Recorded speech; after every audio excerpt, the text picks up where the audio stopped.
You know. All right. So welcome people to the fourth season of Timeless Gamer, where the games and gamers grow older while the gaming experiences remain timeless. So, Timeless. Oh, sorry, yay! you can't with that day. Thank you, Sir Dan, for that. No, I really would like Sir Dan to do the mantra, as I say. So, these guys are so this show, guys. This is your weekend podcast show that discuss everything about video games, of course, brought to you by the beautiful people from Pinoy Retro Gaming. If you are new to the program and just discovering us for the first time, you can go and watch our previous live shows by going to the Facebook page of Pinoy Retro Gaming or by going to our YouTube page, Timeless Gamer PRG. We are also broadcasting live right now in our Twitch channel under Pinoy Retro Gaming. And if you just want to listen to us talk, just sit down and mellow. That is okay. We got you covered because the audio version of our episodes are also available in Spotify, iTunes, Apple Podcast, and Google Podcast by searching Timeless Gamer.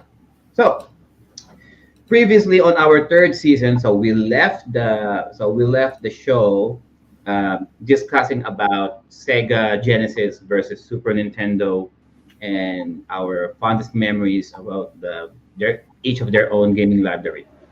So for this for the fourth season premiere of Timeless Gamer, uh, we've we've discussed and we decided to do more of a Sega Genesis centric episode as suggested by Sir Dan. So Sir Dan is coming back and has come back to do this particular episode. And thanks to Sir Dan, he also brought a friend representing Sega Genesis Faces page. We got Sir Dan and Sir Fred. Give it a hi, Sir Dan, Sir Fred. Say hi to the audience down there. Hello, everybody. Fred, can you hear us? Yep. Just a little bit of a delay. Oh. Oh, he's gone. Bless him. He'll be That's back. right. Sir Fred. Got Yeah, Fred must have lost his connection. Don't worry, I'm absolutely sure he's going to be right back. Okay. And of course, representing the Timeless Gamer crew, Sir Joel Banyagang Native. Hello, everybody. Good morning, good afternoon, good evening, whoever you are, wherever you are. This is the Pinoy Gamer Abroad, the Banyagang Native, here on Timeless Gamer, enjoying everybody's presence and everybody in the chats as well. All right. Thank you for that, Sir Joel. And of course, Siebert is Retro Gamer. Hello, good evening, guys. This is Hubert East Retro Gamer, and happy to be here. Thank you. All right. Oh, Sir Fred, now you're back. Can you All right. just, We have can you Fred. just Nice. wave to the audience, Sir Fred? Yep. Fred seems to be having Connection might be technical struggling. difficulties. There you go. I think Sir Fred is still having some difficulties with his setup. This is not like this earlier, guys. He was very chatty earlier. For some reason, his setup is just acting up. Well, Sir Fred, are you okay now? I think Sir Fred is still Sir Fred's still fixing a few things. Still having some technical difficulties here, Sir Fred. All right. I understand Sir Fred is in the UK right now. Is he? No, I think it's Baltimore, I believe. Oh, Baltimore. Okay, there you go. About Baltimore. 4 hours away, 4 or 5 hours away. Easy enough of a drive. I can just drive over to Fred's place and then hang around with him. Check out his awesome collection right there. You know, we'll wait for him to steady up his stream. And we have a little bit of a message here from Sir Pao. He seems to be running a little bit late. We beg everybody's forgiveness, but we definitely look forward to Sir Pao's coming in. He says in about 30 minutes. Traffic in the Philippines is brutal, as everybody well knows. But yes, we very much hope that Sir Pao will be able to make it. And we look forward to his opinions in with that Dan's challenge that he issued. But anyway, we'll pass it back to Joe. We'll continue. So with Sir Pao, so Sir Pao has been on this show for the last two shows, and on the previous episode, in deciding to do this particular episode here, that we're doing a Sega Genesis Mega Drive centric show, Sir Dan here issued what a challenge, or not even a challenge, but he suggested to Sir Pao to play a few notable Sega Genesis Mega Drive games Mhm. that he should play for the first time. Sir Pao is the person from the outside looking in this particular episode. So it would be a very interesting take for someone who is not really in tune with the Sega Genesis Mega Drive games. And I as well, actually, I took the challenge as well. I took the challenge as There well you go. as much as better as I could, you know. Which is And I even wanted better. to Now we've I got wanted to two do yeah, people. Yeah, now we've two got two people, people whose right? opinions are going to be unique in terms of coming into the Sega Genesis Mega Drive fold. All right, Joe, continue. And mind you guys, I tried my best to at least not really finish, but to at least get to just to get past the first level, the first stage, as much as I could. You know? There's this dormant feeling in my heart that why I love and hated Sega Genesis Mega Drive games. All right. And anyway, Sir Fred, are you okay? Are you okay now, Sir Fred? Can you hear us now? Yes, I can hear you. There I you go. lost the connection. That's I perfectly think fine. I can Let's have Fred introduce himself a little bit. Okay. So Fred, go. Please tell us. Please introduce yourself to the gaming community that we have here. Since when have you started gaming and collecting? Because I think Sir Joe mentioned that you have Sir Dan and Sir Joe mentioned that you have a nice collection over there. Especially, I can see it in the back. So, Sir Dan, Sir Fred, we'll give it to you. Thank you. Yeah, I started collecting and gaming long time ago, back when I was a little kid, about 1979 maybe. I started with the Atari 2600, and I liked that very much. Then I progressed on to the Nintendo Entertainment System, and I liked that even more. But it wasn't until I got the Sega Genesis that I finally had the true arcade experience at home as a kid, at least in my opinion. Yeah. And so ever since then, the Sega Genesis has been my favorite console of all time. Man of All fine right. taste. I'm sorry, go ahead. A man of fine taste. A man of fine Man taste, of fine absolutely. taste. Man of fine taste indeed. Mhm. All right. So thank you for that, Sir Fred. So we will hear more about Sir Fred and his take on the Sega Mega Drive Genesis games. But how about the chat at that? How are you all doing down there? Sir Emerson Bulawan, Lera Senires, Ayan Vitangkol, Miss Lay Roxy, Arsen Mendoza, Juan De Marcos, Sir Paulo is on his way, Sir Jansen, Dan Dice, and who else did I have? Mr. Matt Bustle also in the chats. Hello, Matt. Nice Matt to see you Russell. right Hello, there. hello, All everyone. right. All right, so let's get on to it because people are because the panel here have things to do and places to go. All right, so let's start with we will use Sir Dan's suggestions of games. So we decided to do we decided to go with Sir Dan's suggested Sega Genesis Mega Drive titles. Uh, so he suggested two games that he thinks that are notable or at least memorable, at least to him, and each per genre actually. But I'm not sure we have enough time to tackle everything. So we will just tackle one game per each genre.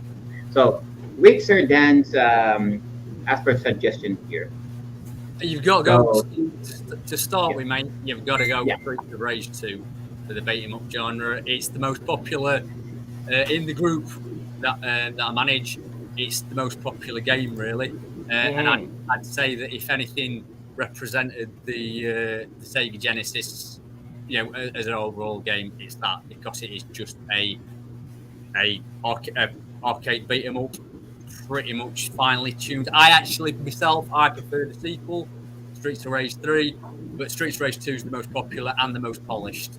So that's why I suggest. Yeah, So we're my starting only off Streets yeah, of my only Rage beef with 2. Streets All of right, Rage Sir Joel, what can you tell us about Streets of Rage 2? I have Streets of Rage 2 is amazing. Streets of Rage 2 is awesome. It definitely was a step up from Streets of Rage 1. I only have one beef with Streets of Rage 2. It's the fact that more often than not, you make a mistake in pressing the initial button, and you have the car coming right in and shooting the bazooka right into your into the field of the enemies right off the bat. It's not really a beef per se. It's like a silly me kind of moment. Like that was my most powerful attack. Why the heck did I use it on these these scrubs right here, the very first guys? But in general, Streets of Rage 2 was an awesome beat 'em up.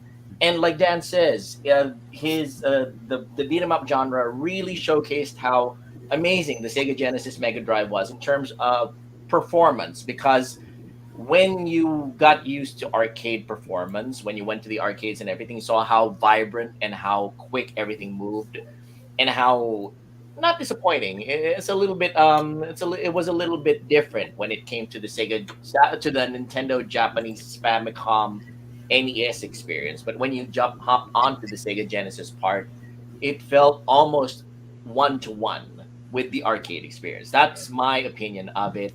And as an aside, compliments to Dan for his list. For those of you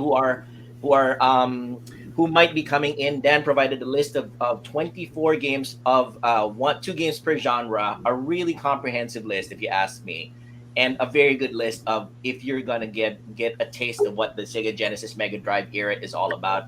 His list is top notch. If you guys want to get into his list, we'll post it in the chats, and if you guys want, you can check it out. So that is my opinion of Streets of Rage and the beat 'em up. Back to you, Joe. All right. Thank you for that, Sir Joel. Before we lose Sir Fred again, Sir Fred, what can you tell us about Streets of Rage 2? I'm sorry, my browser keeps crashing. I lose the audio, and then I can't hear what you guys are talking about. Mm. So we're just talking about Streets of Rage 2, Sir Fred.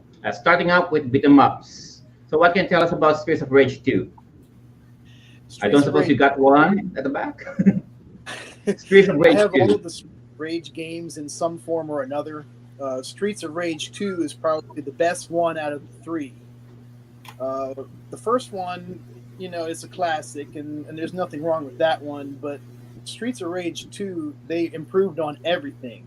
Yeah. Streets of Rage 3, nothing wrong with that one either, but I feel like it was maybe a little too much, some more gimmicky than the other ones. But That's true. But the second one was the perfect one in my opinion. All right. Thank you for that, Sir Fred. How about Sir Siebert? What can you tell us about SOR2? I actually agree with all of them. So I've nothing to say but agree with Sir Fred and Sir Dan. But Sega actually the Streets of Rage 2 is more polished. I agree with that. And I had fun playing Streets of Rage 3 as well, because having the new characters like Sammy and Doctor. But yeah, Streets of Rage 2 is actually one of the best beat 'em ups. It's actually regarded as one of the best video games released by Sega. I think that's a key thing. I actually think, for me, both whenever we talk about retro gaming, Super Nintendo, Sega Genesis, it's what games do you put on today that, if they were released today, you'd still be, wow, I'm loving this. Even you might not be blown away by the graphics and that, but you still, this is an incredible experience. And I think Streets of Rage 2, you've just said it there, Siebert, that I think the Streets of Rage series is the best series of beat 'em up still to this very day. And I've played stuff like Castle Crashers, Fighting Rage, Papri, and modern beat 'em ups, and they're good, but you've just said it there, mate. I think the Streets of Rage ones still take it. It's also I've yet to play the Streets of Rage 4. It was actually, released on yes. PlayStation. I was gonna mention that, Siebert. It's a testament to how popular Streets of Rage got during the Sega Genesis era that they actually had Streets of Rage 4 most recently come out on the Switch and the PlayStation and the most recently passed generation of consoles, and they kept the gameplay. It's just that good. Yeah, and it sold. I think it sold nearly 3 million copies now. Well, there you go. Three So million. you look at that and you think to yourself, all they've done is basically reskin Streets of Rage 2, put in an extra combo system, and that's it. Right? They've changed a few of the setups with whatnot and whatnot. So yeah, I think Fred has a little bit of an input on this one. Oh, No. he lost his. Hey, we lost the signal. Anyway, Sir Fred got disconnected again. Okay, yeah, so that's all right. That's all right. we got Sir Dan Dice mentioning here his favorite Mega Drive Genesis games: Sonic the Hedgehog, Virtua Fighter 2, Altered Beast, and Columns. All And classic. for All Sir amazing Dan, choices, Dan. Very good choice. Little Enforcer 2, Gunfighters with Justifier. Oh, the Justifier. Bare Knuckle 2, which is Streets of Rage 2. Street Bare of Knuckle Rage 2, 2, yes. for you guys, that's from Japan. And Kid Chameleon, Incredible Hulk, Virtua Racing, Target Earth, and many more. Target. Uh, I'm not familiar with that one. Target Earth. It's a prequel, I believe, to have you ever played Cybernator or Assault Suit Vulcan? Oh, that one. on Super Nintendo. Yeah, you're a mech on it. It's a very hard game, but it's a very good game. I'll have to give that a go. I think Fred is back. Does Fred have an opinion, an addition to it, to the Streets of Rage portion? Oh, sorry. We lost our friend again. Don't All worry. right. As So let me just We maybe are I'll just adaptable. We can adjust. No matter. No worries. Don't worry. let me tell you guys about Street of Rage 2. All right. So with Street of Rage 2 for the Sega Genesis Mega Drive, it's a difficult thing to it's a very difficult feeling that if there are any other beat 'em ups for the Genesis and Mega Drive, you cannot really top Streets of Rage. Yeah. I mean, maybe it's just a bias thing, but No, I don't know. it's the best to me. It's the best series ever. So you're not gonna. I do think that the Genesis is strong with beat 'em ups. I think, like I said, that's why I put Golden Axe as a second on the list because I think it is Golden Axe. Golden Axe. There you With go. respect to Golden Axe, I'll give the Golden Axe, but with Streets of Rage 2, despite of being such a linear game, it's just that the stage design is a little bit more vibrant. To be fair, Golden Axe 2, it's set in a very primitive medieval setting. What all can you expect? With Streets of Rage 2, they implemented a lot more colors. There's day and night setting for each stage. You got more colorful in a way of character design with their bosses. Yeah. Each of them have their own different style of fighting. Very frustrating at first if you're playing Streets of Rage 2 for the first time. Oh, let me tell you this. I have not played Streets of Rage 2 completely. Not Oh, you since should. first year of high school. Yeah. So You should. ever since Sir Dan suggested, okay, for beat 'em ups, let's do Streets of Rage 2, Golden Axe 1. So here I was play. Okay, so I'm trying to stream each and every one, and I'm like, I'm thinking if I play Streets of Rage 2, there's no telling when will I gonna quit. And with just one playthrough, I reached level 8, and I reached level 8 with 9 lives, no cheats, no whatsoever. And then Mr. X. Yeah, so Mr. X pretty much clobbered me the whole time because he kept on chewing. And I only had to use one continue. That's it. And I was able to finish the game. And I said, shit. All right, that's almost an hour and 30 minutes of playthrough, and I haven't even started with the rest of the games that Sir Dan suggested. I mean, I already know what I'm going to expect with Streets of Rage 2, but I still Yeah. played the game, and out of all of the games that Sir Dan suggested, it's the only thing that I finished. It's And I probably haven't the, played the it's game probably the for easiest one. like 2 decades ago. I haven't touched Streets of Rage 2 in 2 decades, but I was still able to finish everything. I was still able to find all of the hidden one ups. Mind you guys, there are hidden one ups. It's just a testament of how often I played that since I was a kid. I remember I'm like, I know there's a one up here somewhere, so I keep crouching down all corners because I know it's somewhere here somewhere, and I was able to find every single one. Nice. And yeah, that's Streets of Rage 2, guys. Well, I think out of all of them, to me, it's probably one of the easiest, if not the easiest, on the list. And that's one of the things that else we spoke about in the last episode. A lot of modern gamers, get put off by too much difficulty, and Streets of Rage 2 has a lot of accessibility. Most people will pick it up first time and get, at least a few stages into the game, but that's still impressive. You remembering that after 20 years, mate, and finishing it straight After away. 20 I am such a nerd of it. I'm such a simp for Sega for Streets of Rage 2. With all due respect, with Golden Axe. I mean, hey, with Streets of Rage, I could have played Blaze, right?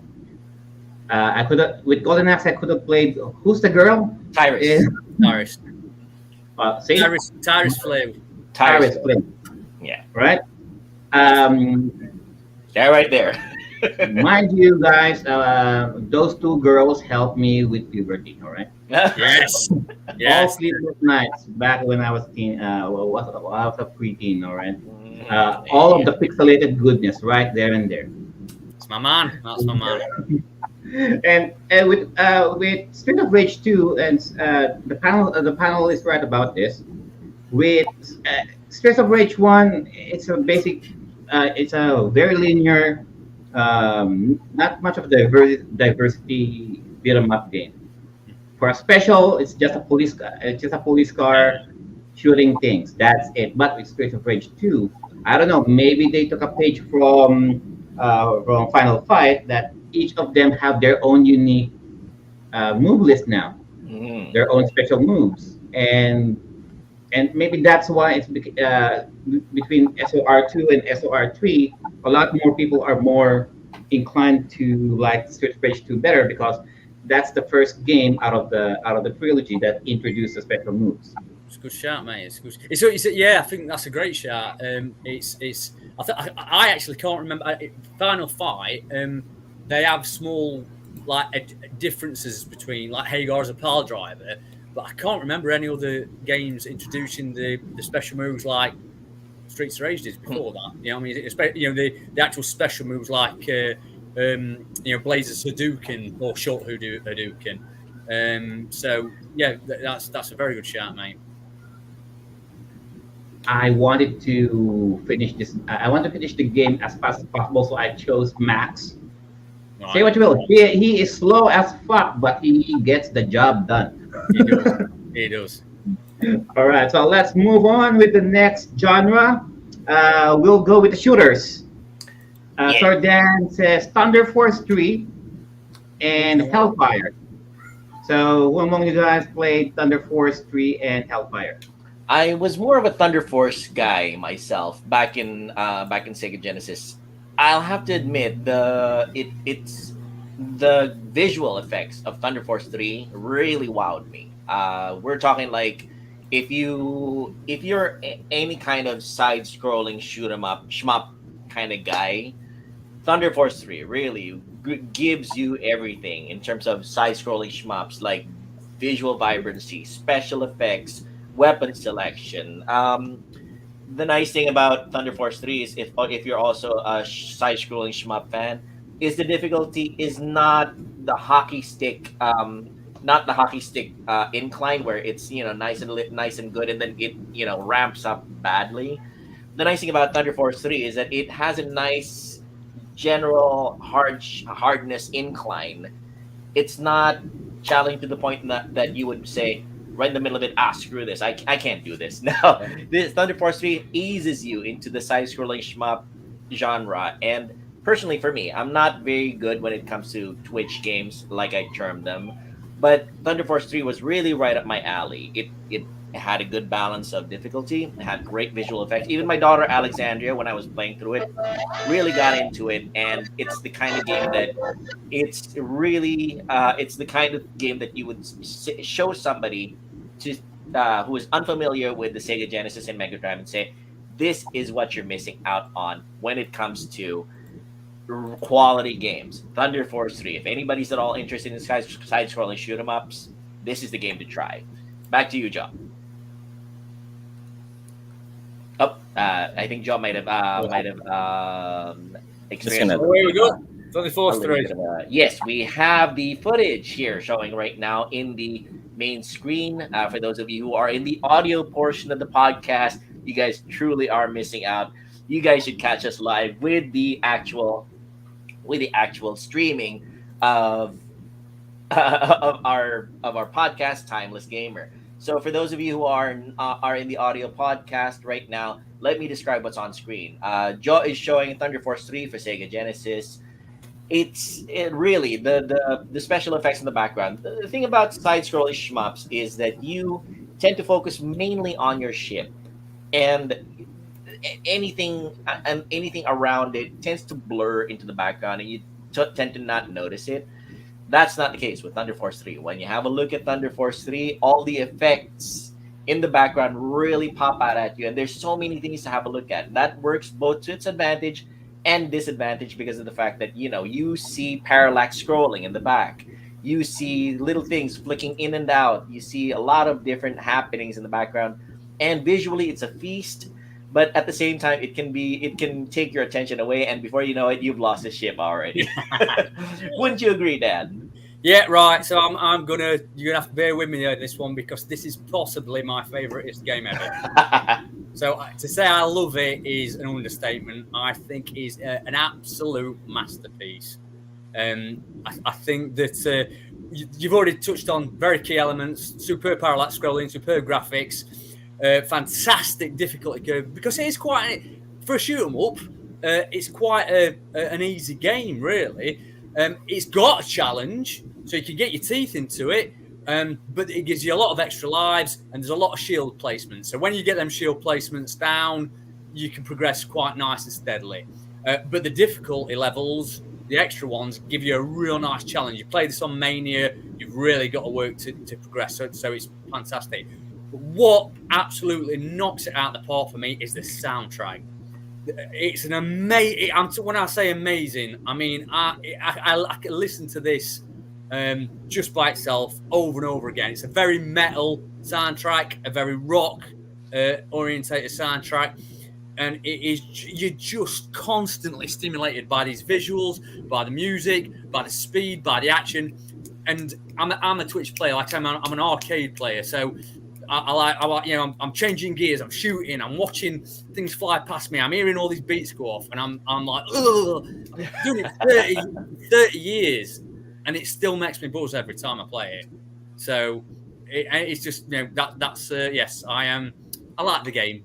I think it's fair to say I like the game a lot. So anyone who even if you don't like shoot 'em ups and you find it quite difficult, this is one to give a go on, because you also get a stage select, and on the stage select, that even if you're not great at shoot 'em ups, you still get to experience pretty much 75% of the game just by going through the stage select as well.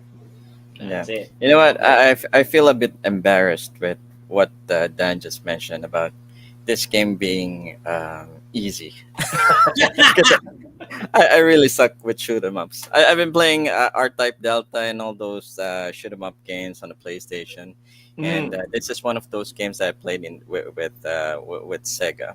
Yeah, you can choose levels, but I guess shoot 'em up is not my thing. I really suck at it. Well, that's perfectly but fine. the, That's but the perfectly music, fine. I agree with the music. I can just play with the music and just make fun of the game. But gameplay wise, I suck with it. I not my thing. It is, to be fair, mate. It is one of the. It's that's what I love. I love about it because it seems hard when you first, when you first play it. You lose a lot of lives because it throws a lot of surprises at you. But there's a great, the more you play, there's a lot of space to learn. Whereas a lot of shoot 'em ups keep it tight to learn. You've got to make it perfectly, or you don't get there. Whereas Thunder Force 3 is more forgiving. I'm not saying it's forgiving, but it's more forgiving. So yeah, I mean, I can play it, mate, and I can get me, I can get my butt kicked on it. If I forget, it's most shoot 'em ups do it anyway. But if you forget something, once you lose your first life and a power up, you lose you start losing more lives and you spiral. But then you can play. I played it the other night. And I think I lost 2 lives on it. I ended up finishing with 15 lives. I only played on normal level. I wasn't playing on hardest level. But that unpredictability of also, am I going to get my arse kicked or am I going to blitz through it, also excites me. So yeah. Sorry, I told you I would talk too much about that one. Nah, that's perfectly fine. We love it, actually. We absolutely love the input. And for those of you who are intimidated with bullet hell type of games, this is the perfect game to start to ease yourself into it because it's not a bullet hell type of game. It's the kind of game that will whet your appetite, shall we say. It'll whet your appetite for more, shall we say, because it, like Dan says, it's not as brutal. It's a little bit more forgiving than the other shoot 'em ups. Comparatively, I guess it would be a little bit. It would be like the classic Japanese Famicom NES game, Gradius. If anybody remembers. Raiden, yes. Gradius, yeah. But Gradius, yes, without the Life Force. Life Force. There All you go. Yeah, that's it. Cho Aniki. With Thunder Force 3, I take umbrage. Really? For that, this is an easy game. Right. Go ahead. Tell us your opinion. With all of the games that Sir Dan suggested, I may not have finished all of them, but they did leave me some first impressions. With Thunder Force 3, as being shown here right now, it reminds me of it's Life Force and Contra mashed together. It's great just because horizontal space shooter, of course, with all of the surprises, all of the bosses here and there, but mashed up with Contra because it offers you with more ammunition, different kinds of ammunition, and and you can choose this ammunition depending on circumstances, whether there are enemies at the front, enemies at the back, enemies up or down. And I've noticed that it's compared to Gradius or Life Force or Salamander. With this one, I'm not sure, but it's not as very generous in giving you power ups compared to those games. In comparison to Contra as well. I mean, every once in a while, you will like every 30 seconds or so, there's one random thing that will offer you a power up. And compared to Salamander or Gradius or Contra, you know which enemies will give you a power up. Here, in Thunder Force 3, unless you've been playing over again, there's no indication of which enemy will give you the power up. With Life Force and Gradius, for the first stage, there's this series of enemies flying right at you. Shoot them all, you'll get a power up. With Contra, there's this flying football, you'll get a power up. With here, just shoot whatever, and hopefully it will offer you some mate, random. You might have missed it, mate, because it's little orange ships. It's little orange ships do it. They're the ones. But they hardly show up, and even if they do, it's already too late because there's so many stuff going on. Well, that's perfectly So I fine. was able As you to play it, you learn. as you play this kind of game, guys. It's one of those games that will there's a lot of trial and error. Yeah. Sometimes it will go fast. Sometimes it will pull itself back. Will go slow, then fast again. Watch out for enemies at behind. There are a lot more enemies coming. There are a lot more surprises at the back. Actually, sometimes they will just pass right through you. Then they'll come back all of a sudden. So Mhm. um, and what I like about the different kinds of ammunition is that if you are, for example, so the game will offer you like five types of ammunition. If you get one, and for some reason you die using that ammunition, the ammunition goes away. Correct me if I'm Mhm. wrong, Sir Dan. That's right. And That's on the normal level. If you die, you only lose the weapon you're dying.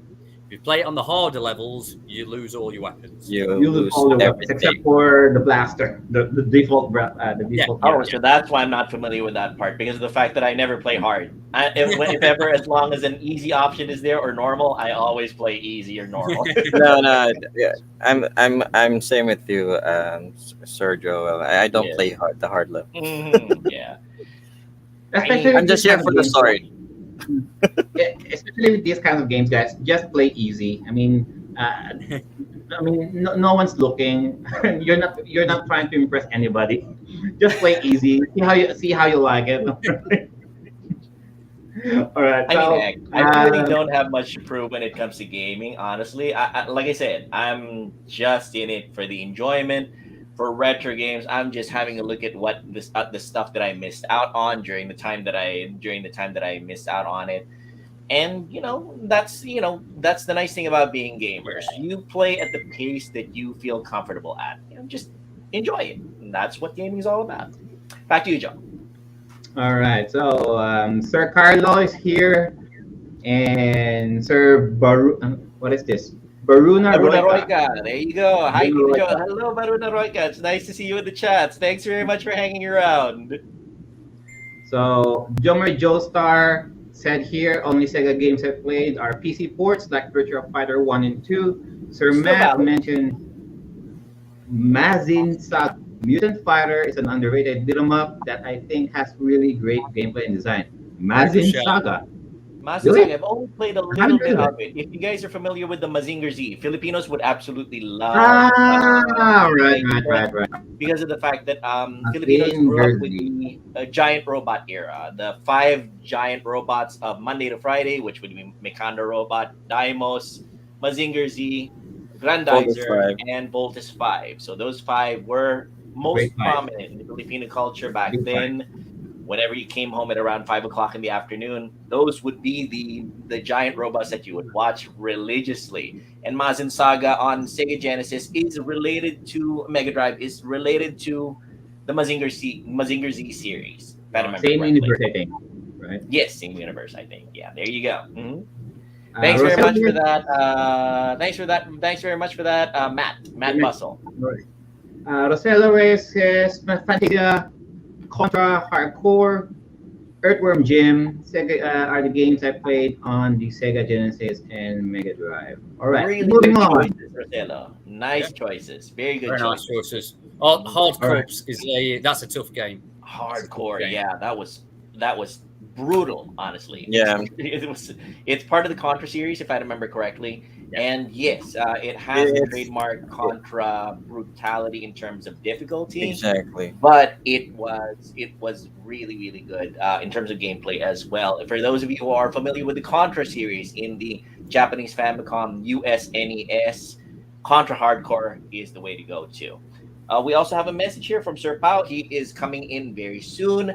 We will have the perspective of two Sega Genesis Mega Drive movies in the form of Jo and in the form of Sir Pao Gaming and Sir Pao 24 on Twitch.tv. We look forward to Sir Pao's opinions. So far, we have had two genres. We will review what Sir Pao's opinions on them will be once he comes on. But for now, let us continue. We are going now to the role-playing game side of things. So Sir Oh, Dan yeah. mentioned Shining Force 2 and Fantasy Star 4. So, which of the two would you like to talk first?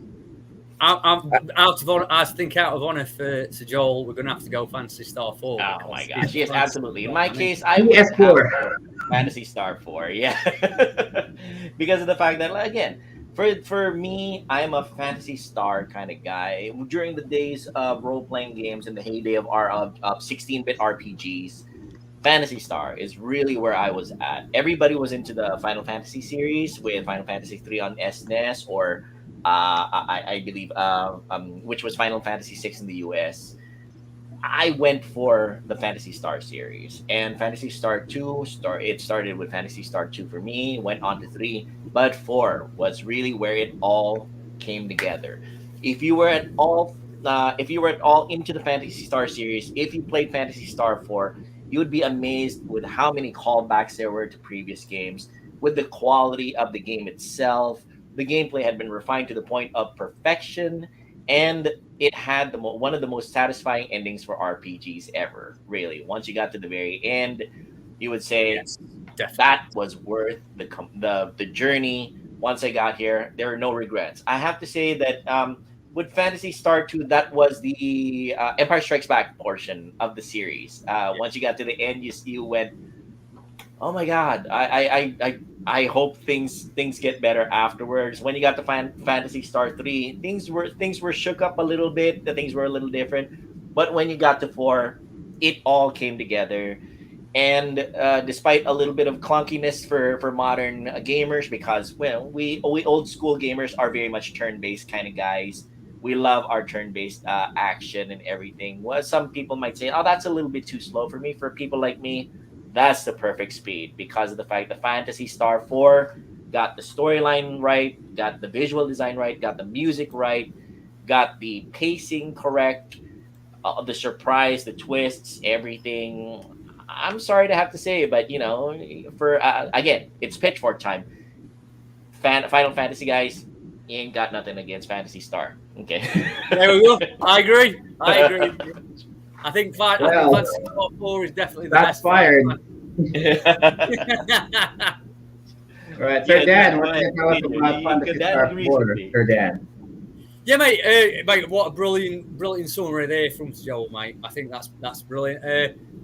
For me, Fantasy Star 4 was just, and it still is, just so polished and just so absorbing.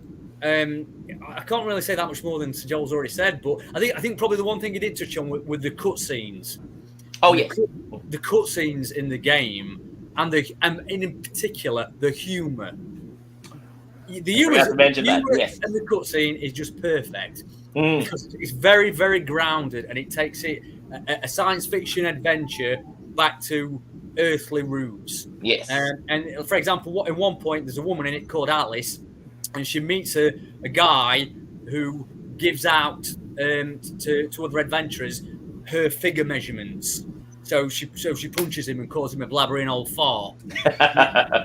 and it's those types of bits of humour and that with the great presentation, cutscenes, and story that make it. And like Sir Joel says, there's a twist in it in particular that a lot of people remember Final Fantasy VII for, and Fantasy 4 did it first.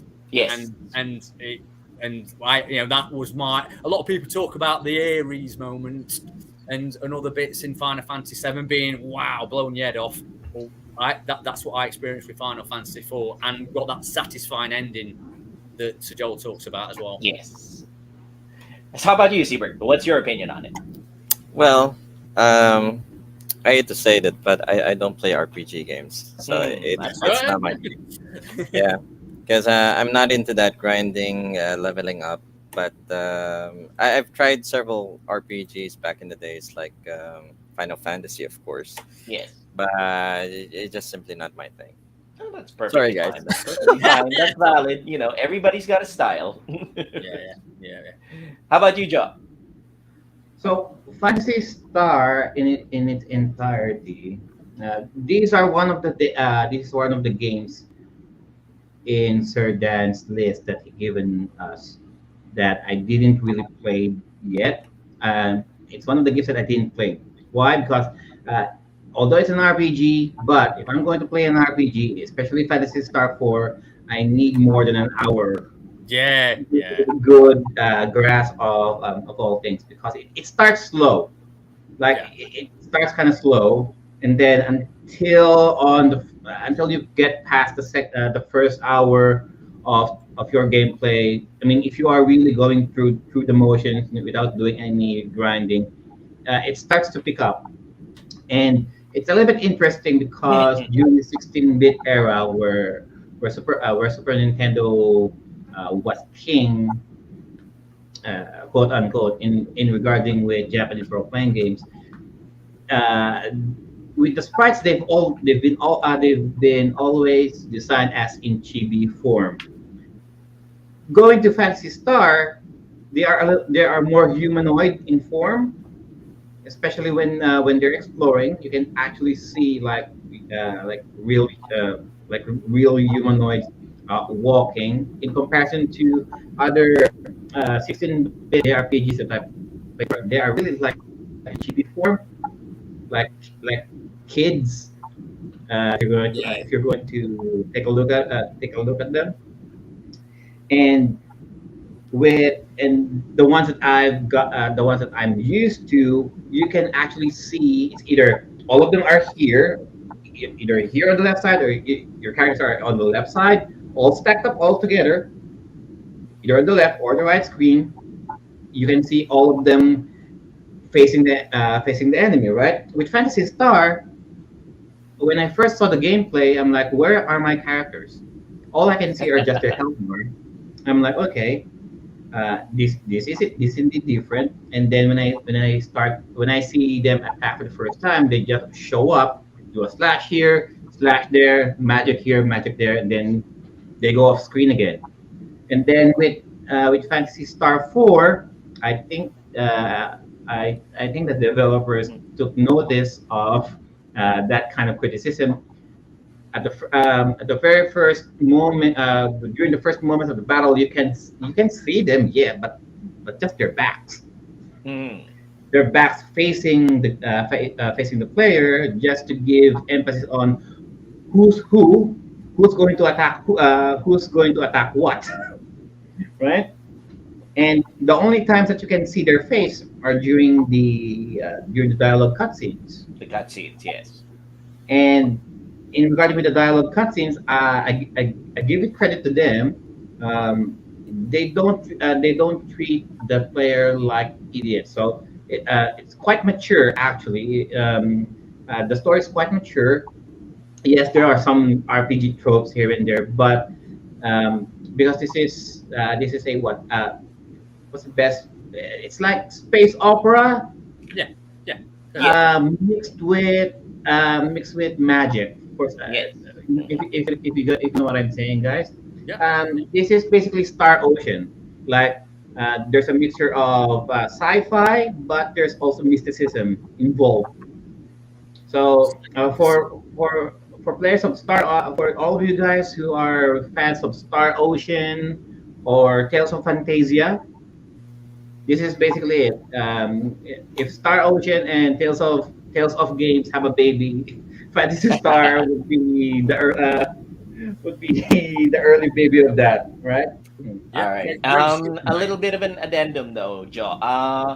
Definitely, role playing games in general, particularly the Fantasy Star series, is a commitment. Really, it is something that you go into fully expecting that you're going to be immersed in it, and like most commitments, you really have to have dedication with it. And to Siebert's point, as with almost any relationship, the grinding is some of the most fun aspects of it. You know. Anyway, I would say to Takes a be lot fair, of look, time. I think Fantasy Star 4, the grinding is quite optional. yes. Because it empowers you with a lot of techniques and skills that Mm. it does take a bit. It takes you've got to learn how to use them. But it was I think it might have been the first. Don't quote me on that. But it's definitely one of the first games to have a macro. Oh yes, I forgot about that system, portion. Yes. which is a combo system. Mm. So once you've experimented and got these combos, even if you're underleveled, you can power through some fights if you know how to play it. But it's that learning process which is enjoyable, isn't it, Joel? Yes, the macro system actually was extremely convenient, especially for people like me who got used to every single movement that you had to execute in an turn-based RPG had to be inputted with every single turn. The macro system for Fantasy Star 4 was a blessing because of the fact that you could, if you're at all familiar with Microsoft Excel, macros are little commands that you can chain together all at the same time so that they can be executed in a sequential order. In this case, Fantasy Star 4 implemented that, and it took out a lot of the, what's the right word for it? It took out a lot of the drudgery in inputting commands for Fantasy Star 4, and you went through the game, with lots of fun. You had a lot of fun doing it. Yeah, that's why I like turn-based RPGs more. I mean, with every special move, with every special magic, just press a button, they just do it. Unlike the modern RPGs that you have now, uh, you have to go right straight to the. You just go straight to the opponent, or go keep your distance, mash a few buttons, and then they do it. I mean, yeah, sure, it's a different kind of gameplay, but every once in a while, you just can we just make it simpler? All All right, right. we have a message here from Viraj Kathwadia. There you go. He says, "I beat this game on my Mega Drive Mini. Perhaps the best RPG on the Mega Drive." Completely agree with that one, Viraj Kathwadia. And we also have a message here from Randilza Muit, who says Star Ocean was inspired by Fantasy Star. But the new games on There you Fantasy go. Star games, like the online, was supported by the Star Ocean producers. That's quite interesting. I did not know that. That's you learn something new every day. Absolutely love learning new things every single day. And Yeah, because it's let's kind of weird we don't get a like successor like a Fantasy Star 5. Because after right Fantasy Star now, 4, yeah, there are a few games in Japan that came out, but not like unlike the Final Fantasy series, the main canon ones, mm, nothing came out after 4. No 5, no 6, no 7. Yeah. They just went yeah. I straight think to they went Dreamcast they went focused on the with, online. with online. They Yeah, went straight to PSP, mm, but yeah. nothing that came out like a 5, 6, or a 7. It's a shame, actually. Definitely. Well, while we are waiting for Sir Pao to hop on, because he just sent a message that he's booting up his computer. Apologies to everybody because of the fact that sometimes computers take forever to boot up. You guys know how that feels. Let's Sir Ruben continue. also has a message there. Sir Ruben says, I never got into Fantasy Star. However, Fantasy Star Online was amazing on the Dreamcast. That was a good one. Yes, I agree. The Dreamcast Different, actually but being the it, pioneer, one of the but pioneers for. that one is its own thing, right, Sir Joe? Yes. Again, All a right, message now, from Viraj Kathwadia who says, "Well, Fantasy Star 4 was the epic conclusion. So the story kind of ended, so it's sad it didn't continue." Agree with that one, Viraj. uh, So it's like, it was the basis of the Fantasy Star universe, the whole series from 1 to 4. Actually, I highly recommend that you guys start with Fantasy Star 1 because it's still all the way to 4. It has callbacks all the way to Fantasy Star 1. If you guys that are at all interested in RPGs and Fantasy Star, start with 1. And if you can get hold of the English translation of Fantasy Star 1 on the PlayStation 2, so much better. Yeah. All right. How long have you finished that game? Fantasy Star. Fantasy Star 1, with Fantasy Star 1, it generally takes about 20 hours or so, I'd say. Would you say the same, Dan? Yeah, 20 but hours. around 15, 20 hours. It depends Yeah. how familiar you are with it. First time around 20 hours sounds about right. I Yeah, thought it's you're, not I about thought you're 20 going to hours. say That's not 20 so bad. I months. mean, you plunk in 2 to 3 hours a day, have it done in a couple of weeks. There you All go. right. And all right, let's Moving. continue with the next So let's move category, which is platformers. And according to Sir Dan's list, he put in Sonic 3 and Decap Attack. So Yes. among the two, which do you want to talk about We're good first? after the Sonic, aren't we? We can't knock the Sonic. You know what I yes. mean? Yeah. Also in line with the fact that Sonic Sonic. 2, the movie just came out and has been getting rave reviews. Yes. It looks like Siebert is all gung ho for starting off the conversation. Siebert, let's start with you. Yeah, this is the reason why I love Sega. It's the platformer game, Sonic. I grew up playing these games, and it's one of the reason why I actually wasn't playing Sega for the past couple of years. It just nostalgia kicked in, and I started collecting Sega again. So that's why I have these stuff. But these are the reason why I am into Sega, and it's because of these platformer games. Sonic was my it's more like my icon back in the days because I grew up playing Nintendo. Family computer here in the Philippines is very popular back in the days. But when Sega came in and Sonic got introduced, it's I'm like a kid. It's like I was so amazed with it that I was playing with kitty games back in the days, and Sonic was like very different, and it's something that I've been hooked up ever since. So 30 years, and I still love them. And Nice. Sonic, the music, the characters, the story, the gameplay. Some kids think it's a child's game, but it's one of the defining moment why Sega is very popular because of these games. Sonic 3 is one of the best selling games, by the way, Yeah. and it has best music. Same with all the Sonic games, and it's not a brutal. It's not really exactly that hard, so it can be difficult at times, but it's a fun game. And Sonic, Decap Attack, those are the types of games are the reason why I'm into Sega. Back to you, Joe. All right. How about Sir Dan? What can you tell us about Sonic 3? Well, I put Sonic 3 because the after Sonic 3 there was actually Sonic and Knuckles, which is a more expanded version of Sonic 3. It was an attachment cart. But I think Sonic 3 is a better place for people to start because Sonic 1, I'll be honest with you, I'm a huge Sega fan, and Sonic 1 I didn't really like that much. I thought it was okay, but you could tell to me that it was a good ideas, not quite fully fleshed out and implemented. Sonic 2 brought that on a lot, and Sonic 2 is a lot of people's favourite. But to me, Sonic 3 is the game where it all comes together, where all the ideas and all the design aspects all intertwine to make what Sega really, really wanted to make all along. And then you can grow on to Sonic and Knuckles after.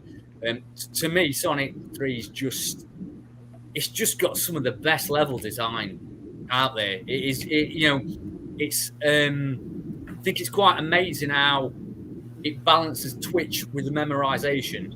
So you can run along, it's fast, it's exciting, and because you've essentially got infinite lives from the rings, if you lose your rings, you collect your rings, so you don't, you're not going to die.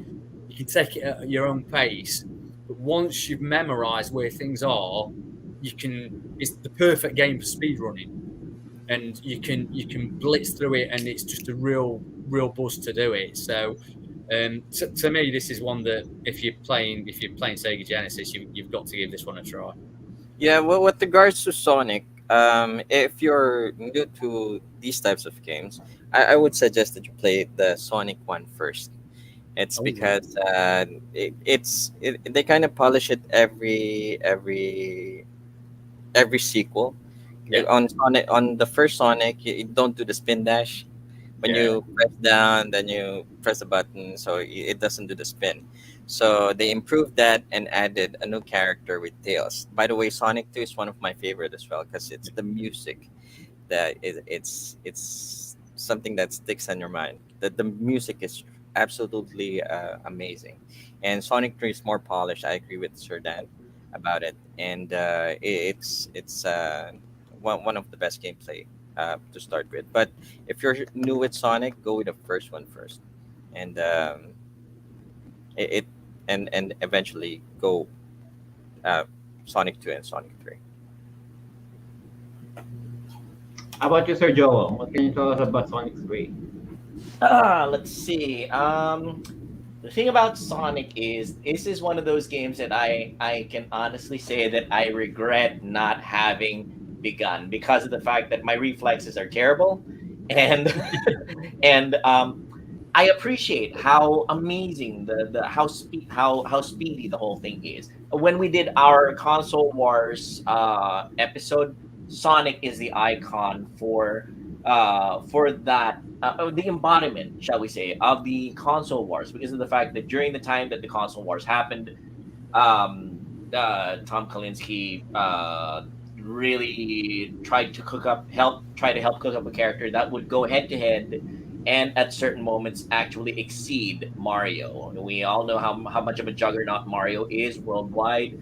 And Tom Kalinske, in a way, succeeded in creating a character that can go toe to toe, head to head against Mario himself. So Sonic the Hedgehog, I tried to play a few of the games as they showed up, and honestly, I wish that I was good at it because of the fact that the colors are vibrant, the speed is astounding, the gameplay looks quite challenging, but not challenging to the point of brutality at the same time. There That's seems to be so many secrets to be discovered to the game. And honestly, I just wish that I had the reflexes. Maybe my daughter Alexandra will succeed me in that, and she'll be able to play through Sonic 1, 2, and 3, and how many ever Sonic games there are as well. And while I sit down at my rocking chair and and yell, turn left, turn right, and wave my cane at her or something. But yeah, that's Sonic. From the looks of it, is the epitome of edginess, the cutting edge in terms of high quality games. This is the game series that really challenged Nintendo to up its game because let's face it, there were a couple of times in the past when Nintendo started resting on their own laurels and they just they said, all right, we can just produce anything and the audience is probably going to lap it up. Sonic came along and showed them, hey, we're here to challenge you guys with much better stuff, and if you guys don't up your game, we're gonna eat your lunch. And Sonic the series 1, 2, and 3, it looks like really went and did that, really gave Nintendo the middle finger and just laid out the terms for what next gen consoles are all about. So I might not have played as much of Sonic as I wish that I did, but I certainly do appreciate the Sonic series, and in particular 3 for what it did, and really challenging everybody to see what else there is in terms of gaming. So Sonic 3 really good. As an aside, legend has it that Michael Jackson himself contributed to some of the music in Sonic 3. If I remember correctly, Dan. Correct me on that one. No, you're right, mate. I think with Sonic 3 and Sonic and Knuckles, I think that he did some tracks for one, but they didn't use any other for legal reasons. I'm not. Don't quote me on that. I'm not 100% sure on that. But he definitely were involved, definitely, because I think it wasn't. I think it was Eric Wahlberg, Eric Wahlberg, who he always tried to be in the studio when the celebrities came in for Sega games. So like when Joe Montana came into the Joe Montana football, he'd always try and be there. And the day when Michael Jackson come in, something happened. His wife fell ill or something. I can't remember what. And he was gutted that he couldn't meet Michael Jackson. So, yes, he was involved, mate, I believe. Right. So, with Sega 3, so this is the first game that they introduced Knuckles, and this is the first Sonic game that introduced the Chaos Emeralds. Am I right? Not on Sonic 2. Chaos no. Chaos Yeah, on the Sonic 2. The Sonic 2 introduced us the Chaos Emeralds, but I think I don't. Well, in Sonic 2, did they also have those those mini games where you collect all of the blue balls just to get a Chaos Emerald? Yeah, in the Sonic 2, you had you were it's like amazing, right? you run a straight track. In Sonic 2, it's the same. What do we call that mini game where Sonic's just running? Its back is facing right in front of you. It's just Yeah. running like a tubular track. You just so you just runs, getting rings, avoiding the obstacles, and then eventually you'll get a Chaos Emerald at the end. Yeah. So just a straight running track basically. Right? I think that's it. And with this game, what the impression that I got, so with Sonic 2, once you clear a particular section of the level, that's it. Then it goes fade to black like that.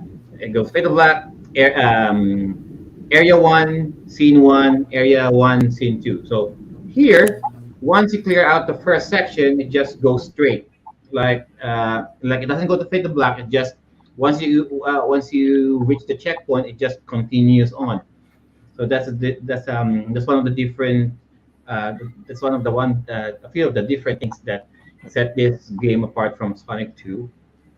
And with Sonic, truth to be told, guys, all Sonic had was his speed. Truth to be told, this is just a personal thing, right? Yes. In as Sega's answer to Mario, say what you will about Mario, right? At least Mario has other characters. Sonic, when he was introduced, he's just only one, and all he had to offer was his speed and just running all over. Sure, you can complete all of the stages without even looking at the other items, hidden items, all scattered all over the place. You can just do that, right? With Mario, every once in a while you'll get the power ups right then and there. Here, Sonic needs to run left, right, up, down, and if you have enough time, you know what you're doing. You'll find what you're looking for. You'll find the power ups. You'll find the hidden passageways and what have you. And then Sonic 2 came out. You got introduced with Tails, cute character, right? And then Sonic 3 came out. You got Knuckles, and then with the other games, you were introduced to Rouge the Bat. Love Rouge the Bat, by the way. Loving the sex bat. Love Rouge. You know me. Well, anyways, Sonic 3, I was only able to finish up to the second stage before my continuous run out. And this is not for the lack of trying. I mean, I really did. Especially on this particular level here, I didn't realize that you'll get a Chaos Emerald once you get what 100 blue balls. Such a weird way of saying it, blue balls. Sonic needs something that you normally don't try to get, but that's what it is. Right, and yeah, Sonic still can't swim. For the life of him, still cannot swim. You got 3 minutes before he runs out of air. Yes. Typical for a hedgehog. And for all of you guys who don't know, who don't even know what a hedgehog is, then you might be scratching your head. What the hell is Knuckles? An echidna. What the hell is an echidna? That's it. Anyway, so that's all for Sonic actually. All right, let's have a quick look. I believe Sir Pao is ready to join us. If he's in the back right now, Sir Pao, come in, Sir Pao. Yep. He's I flickering. think your volume is muted, Sir Pao. Wow, Sir Pao it really is big for technical difficulties today, isn't it? first with Fred, and then now Hello, we're having good evening. There you go. Good And There you go. yep, Pao now. evening. Wonderful. Is it just me or Pao is flickering? It's my camera. Let me just change it for a while. Yeah, that's perfectly fine. That's perfectly fine. It lends a little bit of, shall we say, a horror aspect to it. Shall we say? If you guys Oh are my. familiar with horror games, that's We cool got too. some We like horror we got games some as message well. here from Viraj.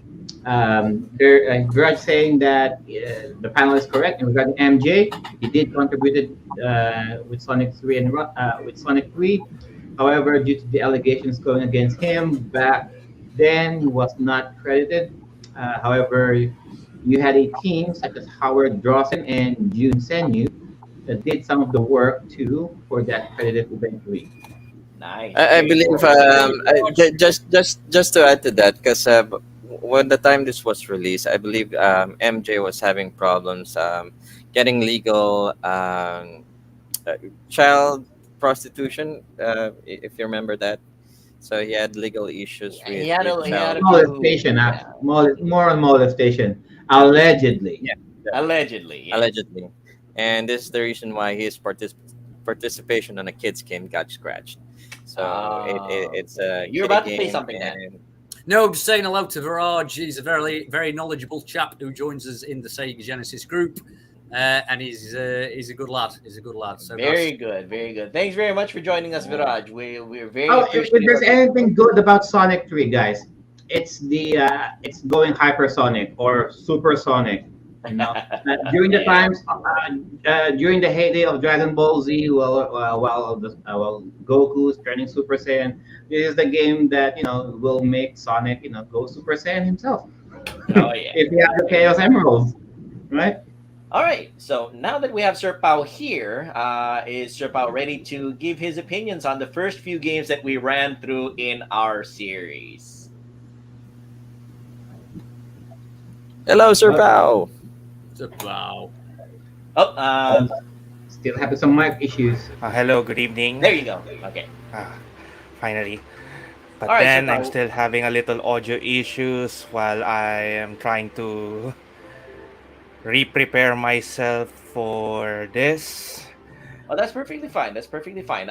For those of you who are only catching up to us right now, Sir Pao is the guy that we generally in this panel have challenged to play through the list that Dan provided. Because again, like I said, most Filipinos during the time only had one option in terms of console to jump onto during that generation. Most Filipinos back in the day were very much Nintendo people. We absolutely loved our Japanese Famicoms, our Super NES, our regular NESs. And when the time came to choose between the Super NES and the Genesis or the Mega Drive, sad to say, a lot of Filipinos act well, not sad to say, it was a natural choice for a lot of Filipinos to jump onto the Super Nintendo. Mhm. But the Sega Genesis Mega Drive was head to head with the Super Nintendo during the time, and a lot of Filipinos lost out on the chance to experience it. And Siebert is showing the Game Gear, the micro Game Gear that he has. We absolutely love that thing. I have to get myself one of those things in the future. We challenged Sir Pao as the representative of Filipinos during that time to go through Dan's list of amazing games and to give his input as to how a newbie to Sega Genesis Mega Drive games would feel going through these spectacular Sega Genesis Mega Drive games. So let's do a very quick recap. The very first game that what we talked about what for the beat 'em up genre was Streets of Rage 2 or Golden Axe. I believe Sir Pao went through Streets of Rage. What was your opinion of Streets of Rage, Sir Pao? Actually, I tried both, and actually, I tried all 24 games Nice. just to see myself get challenged and and because I was so curious as well on how these games are played. Yeah. So let's start with Streets of Rage. Mm. Thankfully, I am someone who is also used to beat 'em ups like the Double Dragon series, and I guess the most notable for me is the Tekken Force mode of Tekken 3 on the PlayStation. So Oh yeah, I remember that. Yeah. When I tried Streets of Rage, it's something that I think I can hang I think I can get the hang of it. Mm. And when I did, I played it on stream. I played it live. It does have this pattern wherein, or should I say, it has the what should be pattern of games wherein the first stages are easier, then Yeah. as it progresses it gets harder and harder and harder. And because of such thing, I actually made it to the fifth stage on the first try. As Not too bad, fifth stage. You did well. You did well, mate. First Yeah, try, you did well. yeah, I believe you watched that, and thank you for showing your support, even though I I've have a lot. thoroughly enjoyed watching you stream these games, mate. As you know, especially the L-File video, where you made a lot of funny noises every time you lost a life, and me and my girlfriend loved watching it, mate. Brilliant. That's what I was thinking. I believe that you were actually enjoying how I react to the game and not Yeah, to how I play itself. yeah, and both, mate, both. But it was. I thought you again. I thought you did well, but yeah, I'll let you continue. Sorry. Yeah. So yeah. I think I did use continues. I used up all the given credits for that game. So upon Which is using five. that up, I made I made it to stage 5, and that's it. So far, that's the best I can do. Maybe if I try it next time, it could be better or it could be worse. As for Golden Axe 1, that's something harder for me since I only made it to the third stage. Really poor hit detection, Golden Axe 1, in comparison to Golden Axe 2. Yes. So for overall, for over my overall experience in the beat 'em up category of the Genesis games,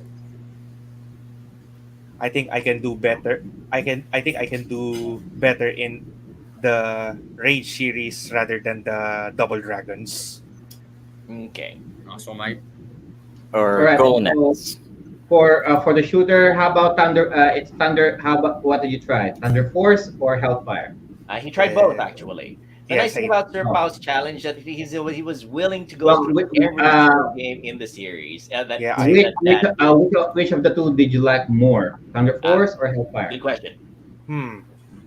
I reach much farther in Hellfire, or maybe because Really?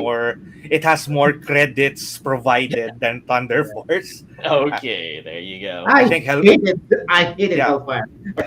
I, I think Hellfire has 20 credits and Thunder Force only has 7, something I somewhere remember there. correctly. Yeah. How Uh, far did you get in Hellfire, Joe? Do you mind me asking? yeah, Joe, Oh, hang yeah, on. how far did you about get? Is Hellfire the one with the vertical shooter? No, There's just one guy. no. Hellfire is the horizontal one, where Oh, you can hang on. No, no, no. Hellfire's is also the side-scrolling shoot 'em up. Yeah. that's the one Oh, where your weapons is it the change. one with I think Hellfire. Oh, hang on. I think I got my games mixed up. All Yeah, it right. can get a little mixed up sometimes. Yeah. yeah. As an No, aside, though, it's a horizontal. It's a horizontal shooter as well, but Where you run. Thunder Force offers more ammunition compared to Hellfire. yes, if I remember correctly. Yeah. That's one. There you go. Although the good side of Hellfire is you can change your weapon's direction. You can change where you shoot. Oh yeah, Forward. Hellfire is the one with the four directional but diagonal. Yes, Yeah, there yeah. is. That's the There one. you go. That's the one. Yeah. Still, I like Thunder Force better than Hellfire. I got stuck in the in I think that's the second. Yeah, I got Never stuck in the even reached second the first level. boss. Maybe because I got the pattern after a lot of deaths on the first stage. I reached the second, but then I cannot surpass the second anymore. All right.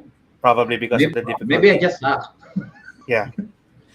And I it, I freely admit that I suck. What can I say? and, and Hellfire you is a really tough game. A really yeah, tough it game. is. It is. They're both tough games, actually. Yeah. For the role playing game side of things, Shining Force or Fantasy Star 4? Hmm. The RPGs, I actually rushed playing this afternoon I didn't even play before them. Yeah, because before I I can't do before I justice even if I played Rush. If I rushed those two, so I I didn't believe play it's them. because of the fact that Sir Pao saved his RPG experience to the very end because he knows it's commitment. It's a large. Yeah, yeah. It's kind of like one of those games that you really have to put a lot of time into. Although, yes, true. what I can say about Shining Force 2 real quick, it reminded me of the early uh, Dragon Quest, early Final Fantasy games. They're Mm, this small sprite wise. Uh-huh. yes. Mm, Mhm. yeah. Continue, Sir Pao. Um, You tried at least you tried a little bit of the RPGs, right? Yes, Which one did you I try? tried both as well, Both of them. but Oh, okay. I think I'm gonna like Shining Force even more than the Ah, Phantasy Star 4. Maybe okay. because it has this little similarity on how you play a 16-bit Zelda game. The 16 Ah, ah, bit. yeah, right, right. yeah, I yeah, ah, yeah, okay, yeah, understood. yeah. Understood. All right. That's For the platformers, pal, Sonic 3 or Son of shit, decap attack Decap action. Attack. The decap attack. I was surprised when I started playing decap attack. Yeah, I had that same Me too. reaction, What the hell? What espe- the hell is this? especially when I found out that that is something good for a Halloween game Halloween or kind of game. Halloween kind of No, game. just to add on Decap Attack, because it was supposed to be a port from a Japanese game, because it was if you're familiar, there's a Sega Mega Drive game called Magical Hat, Magical Mhm. Hat no Butobi. I don't So think I've it ever was a tried that one. series. Hmm. Yeah, it's an anime series back in the 90s. It's Japan only, so they failed porting the Magical Hat game. So it's a good game where the Yes. hat gets thrown out. You use the hat to actually Yes. uh, uh, for your enemies. That is, So you're basically Odd which Job is the from James same. Bond, then. Yeah, no, it works the same as Decap Attack, but Okay. on the American version, which is the Mm, Decap Attack, they okay. uses the head of Mm, the character. So okay. Yes. Decapitate.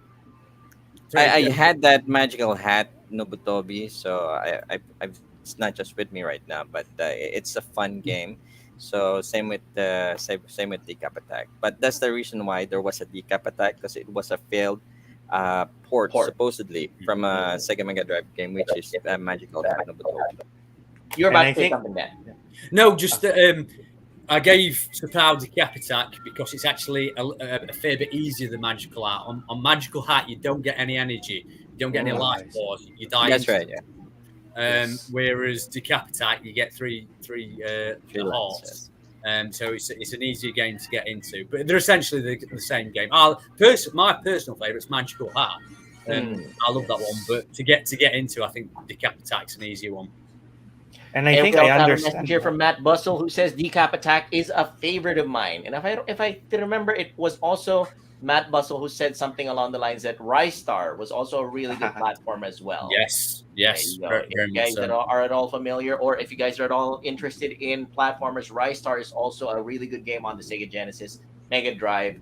And we had been having a lot of fun watching Sir Pao's gameplays, his streams of Oh Sega my Genesis Mega Drive goodness. games from the perspective of somebody who is brand new to the Sega Genesis Yep. game set is highly fascinating, highly entertaining, and at oftentimes hilarious too. If you guys are at all Oh. interested in really good introductory gameplay of the Sega Genesis Mega Drive, check out Sir Pau's replays on his channel, Sir Pau on Facebook and Sir Pau 24 on twitch.tv. Really good gameplays right there. And, for all Filipinos who want to get into the Sega Genesis Mega Drive arena, check out Sir Pau's streams. You will Eh, not be disappointed. All right, eh, continue, John. oh. And if ever you don't find those replays anymore on Facebook and Twitch because they They remove do them on a expire. certain Yeah, period of time, That's true. I still have a YouTube wherein it stays permanent right there. It's Sir Pao Game Channel. Yes. Refer to Sir Pau's YouTube channel as well if you want to check out his replays. you'll laugh, you'll cry, lots of good stuff right there. And you'll Anyway, get continue, annoyed. John, please. You, And I understand Sir Pao is a good pianist. Is that Oh. right? Yes. he is. He's brilliant. He is. I actually watched some of your shows, Sir Pao. And Oh, thank He you. does. He does video game soundtracks. He does video game soundtrack renditions on his synthesizer, on his piano. I'm an '80s guy, so when I called all those those mechanical pianos as synthesizers. So I love synthwave music. What can I say? new wave music. Yes. All right, so check out Sir Pau's channel for really good musical renditions of video game soundtracks and amazing, hilarious gameplays of Sega Genesis, Mega Drive. A new cover Yeah. coming soon. More coming soon. There you go. Excellent. All right, Joe. Let's continue with the next category, which is Action. Nice. So, All right. according to Sir Dan's list, he chose Revenge of Shinobi 2 and Strider. So, who wants to talk about whichever they like better? Well, might as well start it off with the guy who has a fresh experience with both games. Let's go, Sir Pao. Which one did you like more? And coincidentally, Sir Dan suggested both games involving ninjas. Yeah. Mhm. Revenge of Shinobi and Well spotted. Strider. However, for some reason, I cannot get past the boss of the first stage in Revenge of Shinobi. Yeah, fuck him. What the hell? As for See, course, right. you've been playing Nintendo too long, Joel. Yeah. Easy. That is funny. What's wrong with you? No, the first sword user, you can try to throw all of the ninja Sure, stars okay. that you like. Eventually, you will kill him. Yeah. That motherfucker right there, no, he just won't let him off. I mean, you can only use one ninjutsu at a time per stage, and Yes. even if you use your ninja magic, that's it. You can't do anything more. I mean, you keep throwing kunais at the guy. He just deflects everything. I mean, you try to aim for his head. You deflect with the sword. You try to deflect the chest. Deflect the sword. You try to aim for his legs. No, he's well armed. He's well armored as well. Then what the hell? So I'm guessing I should be aiming at I should be aiming somewhere else. Yes. So, and I thought maybe I should go attack him from the back. Okay, I'll try to jump. I'll try to jump up. Maybe I can sneak up on him at the back. But no, his long ass sword still can reach me even if I try to jump as high as I could. And his Shinobi's jump, he floats. There's a good hang time there, but apparently it's not high enough for you to jump him over because because the first boss sword is just way too long. It's just have a better, such a longer reach. And with Shinobi, I mean, for such a ninja, he has very limited ammunition, limited equipment, ninja weapons. For a guy who is ninja, I mean, every once in a while you can use your sword, but that's not really a sword. You call that a knife? No, this is a knife. No. I mean, in comparison to the first boss sword, now that's a sword. No, that's a long ass sword. Sir Pao, go You ahead. wait. Very wait till you appropriate get that Joe to would pull out Godzilla. that reference because Crocodile Dundee Australian. What can I say? I consume all my credits and continues just asking one freaking question. Where the hell is this weak? Where is his weak Oh, It's weak point. I mean, he is there. There should be one. I mean, it just takes a while for us to discover.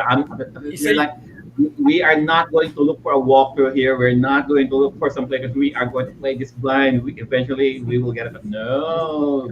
First of all, mate, I've got massive respect for you both for doing it without a walkthrough. That's you're experiencing it properly, so massive respect. Yeah. But what makes it so good is when you work out how easy it is Yeah. to beat him, you will kick yourself. It's not hard, that's what makes to me makes the game so good because Yes. it's just finding that it's going through that process, which when you're trying to play 24 other games is hard to do.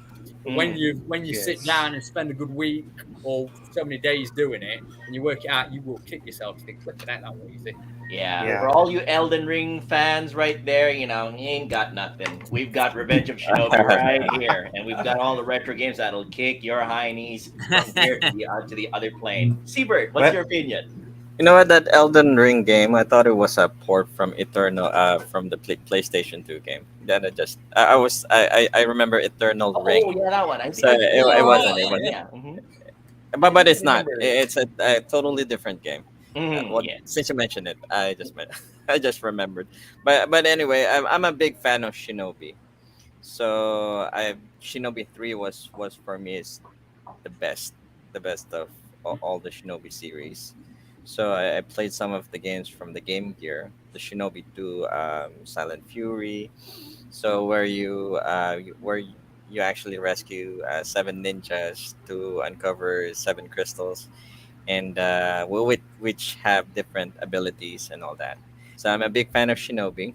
So I know it's really somewhat a very difficult game. So I agree with Sir Dan. Once you get used to once you familiarize yourself with the combos, the enemies, and on how to defeat the final boss, that's where the pleasure comes in. Yeah. So as long as you're you stick with it and know the strategies and all that, and it is something that you get pleasure from. So getting past those difficult bosses and levels of the game. So Shinobi is one of the best I've played on the Sega on the system. uh-huh. All right, And and like I said, I Yeah. haven't made any secret of how Revenge of Shinobi was the gateway game for me for Sega Genesis, Mega Drive because of how oh, that fantastic intro to the game itself, and the gameplay once you get into it is really like, yeah, Joe just It showed just seen how easy it is. Joe just showed Just how you defeat the first boss from the so first it's stage in Revenge of so it's Shinobi. weak. So its Again, weak point was its head all along. yes, That's what I yes, mean, sir, mate. That's pal. what I mean. That was perfectly timed because that's a perfect example of people go, oh, God, I can't believe I can't do it. I can't believe it. And then when you work it out, you're like, that is so easy. Why didn't I think of that? That's it. So again, for those of you in the audio Goodness. podcast portion, Joe is now showing the footage of how to work through the first stage boss of Revenge of Shinobi. So if you guys are at all interested in the live broadcast and the video broadcast, check out Timeless Gamer from the Pinoy Retro Gaming official page and on What? our Twitch channel as well. Also, I That's Joe can't always believe you Joe. didn't figure that out. I I al- Ain't I been a almost thought bitch.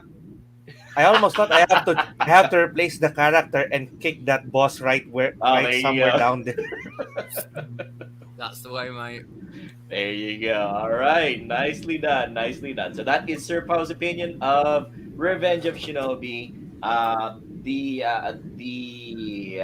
extremely hard first boss as well. All right. Nicely done. Nicely done. Let's just do Extremely a really hard. quick read. It's an Let's just do a understatement. really quick read through of the messages here on the chats. Viraj Kaswadya says, Yuzo Koshiro and his studio Ancient did the Shinobi games and Streets of Rage games. Both games have amazing soundtracks. Yeah. Completely agree with that Yeah. one. We also And have a message from Jelso Salcedo Cayabo who says, "Let's go PRG." All right, very cool. And Juan De Marcos of 123 Go here on Facebook, and 123 Go JUAN 123 Go with three O's on Twitch.tv says, "Sir Pau's rendition of Babayetu, the theme song of Civilization 4, is amazing." Right there with the emojis. I'm just interpreting that as amazing. All right, and Matt Bustle says, "Juan De Marcos, thank you so much."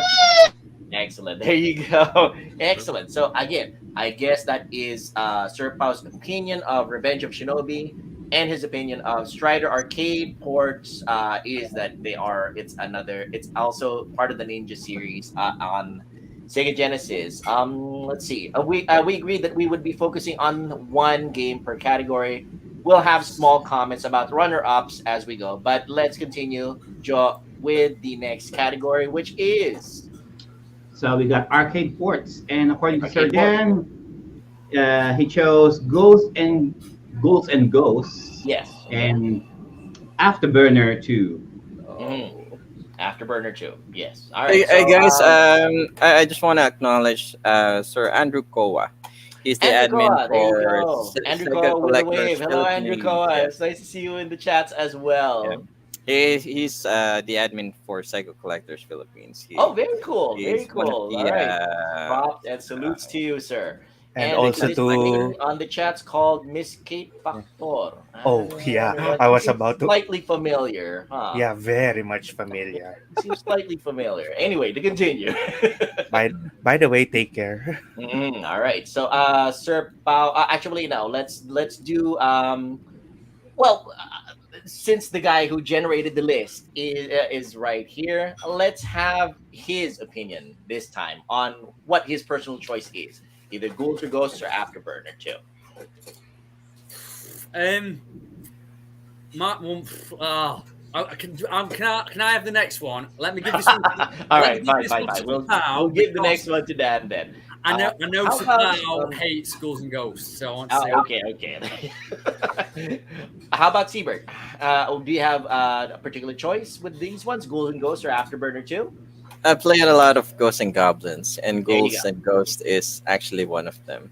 So it's one of the hardest games on the Sega system, It and is fabled for its hardness, for its yeah, legendary difficulty. And the whole series of Ghouls and Ghosts, Ghosts and Goblins, has always been famed for how difficult the series is. But yes, continue, Seabird. exactly. And it's actually fun. It's just that all the enemies, the monster, just it's like they jump on you all at the same time. So it's They're really everywhere. Yeah. exactly. So it's not something that when we played, there's a certain pattern that we just follow. With ghouls and ghosts, it's different. So there's no pattern that the enemy just go right at you. So so yeah, it's for me. It's one of the games that is a must-have for Mm, every Sega because it might be difficult, but the graphics, the gameplay is actually good. mm. So I would I would categorize this as one of the survival horror that got released on the Sega Genesis. So that is a 2D platformer. So it's a good game. It's very difficult. So if you finish this game all in one go in one sitting, I will admire you, but it's one of those hardest games that you'll ever play on Sega Genesis. All right. My personal opinion. It's also I the only have hard one. I only have one comment regarding the Ghouls and Ghosts or Ghosts and Goblins series. Sportsmanship. The word does not exist in their vocabulary. You will get dogpiled. Your ass will get kicked from here to all four corners of the globe. If you can handle that sort of brutality, that's the game series for you. Sir Pao, continue. Oh goodness, this is the part where Sir Dan actually laughed at me for a very particular term when I called Ghosts and Go actually the entire Ghosts and Goblins series as my poison game. Yes. It's my poison game ever since its NES port, its arcade port, and now on its Genesis port. And I guess this is this gives me the idea wherein no wonder I stay away from Arthur in any Marvel versus Capcom that he's involved in. right. Yes, for those of you who are not in the know, Sir Pao actually is into fighting games as well. So he's familiar with those games like Marvel versus Capcom, Street Fighter, King of Fighters, things like that. Continue, Sir Pao. Yeah, so So if you ever played Marvel vs. Capcom 1 and 3, please stay away from Arthur.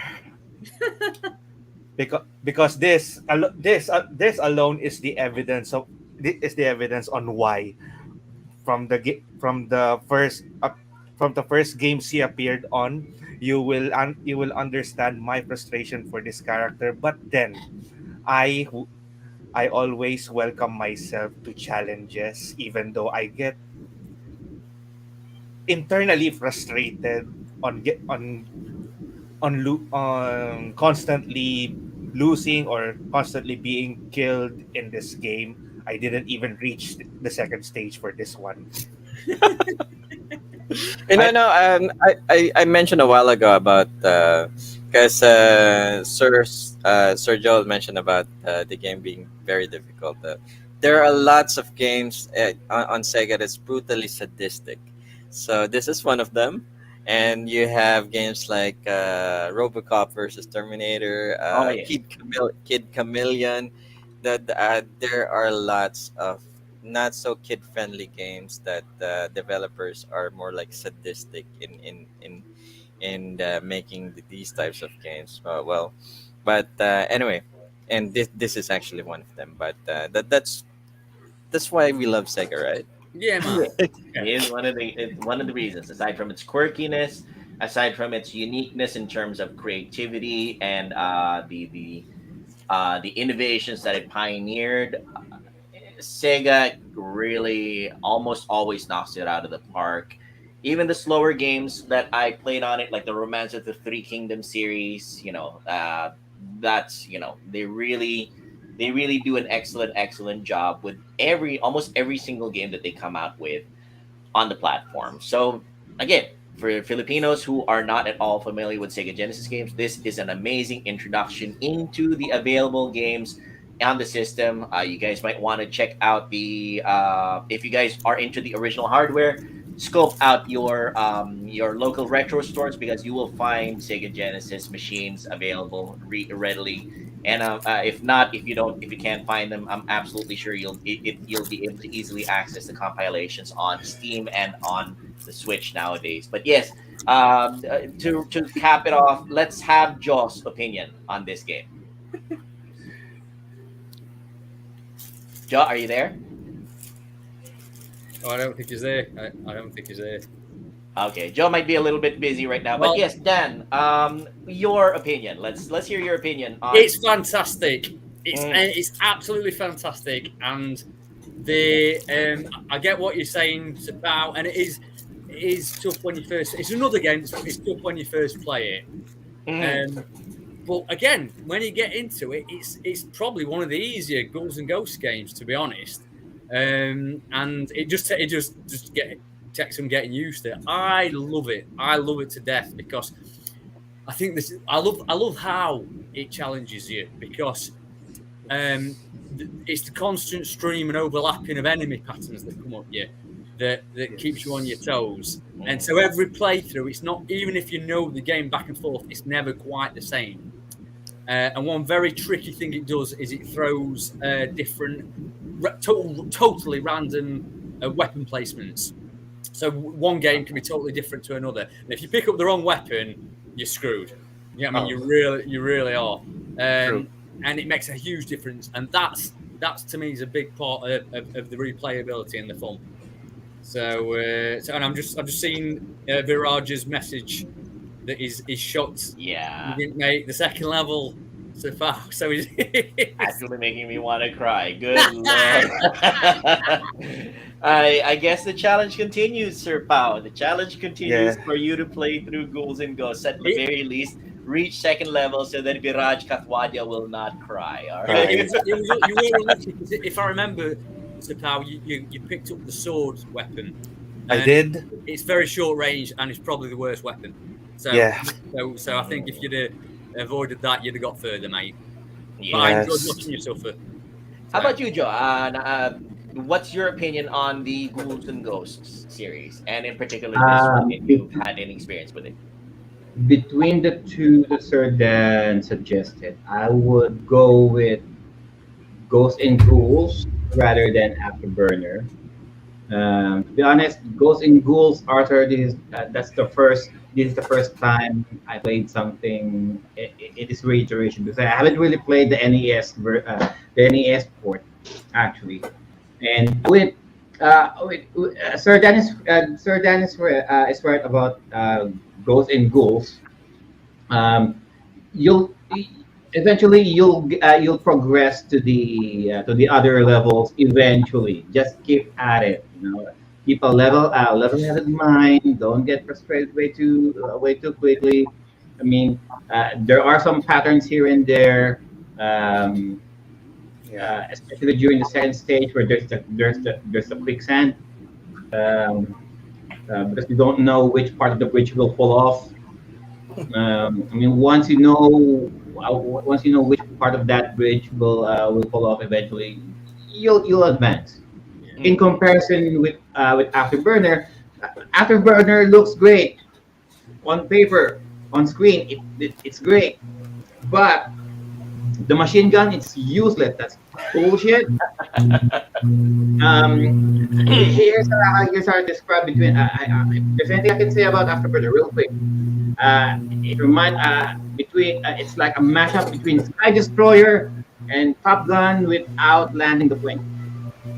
There you go. Actually, Afterburner is a port of an arcade game. I played the blazes out of the arcade game of Afterburner 2. That was an amazing game. But I completely agree with John on that one. Machine guns in general for But shooting games, even in the Ace Combat series, tend to be a little bit hey, hard to use. Yeah. Yeah, what can I with, say? No, with, Afterburners all about dodging. Afterburners, you got your missile supply, Yeah. and you lock on and shoot, and you try and kill everything when it first comes onto the screen. But within a few seconds, then it's about dodging the missiles, and that's why I love it. I think it's an amazing game, a fantastic game. But once you've learned how to lure missiles and dodge missiles, it's a buzz. It's a total and utter buzz. But it takes a while I to get after that. I was just surprised that I reached level 7 without even trying.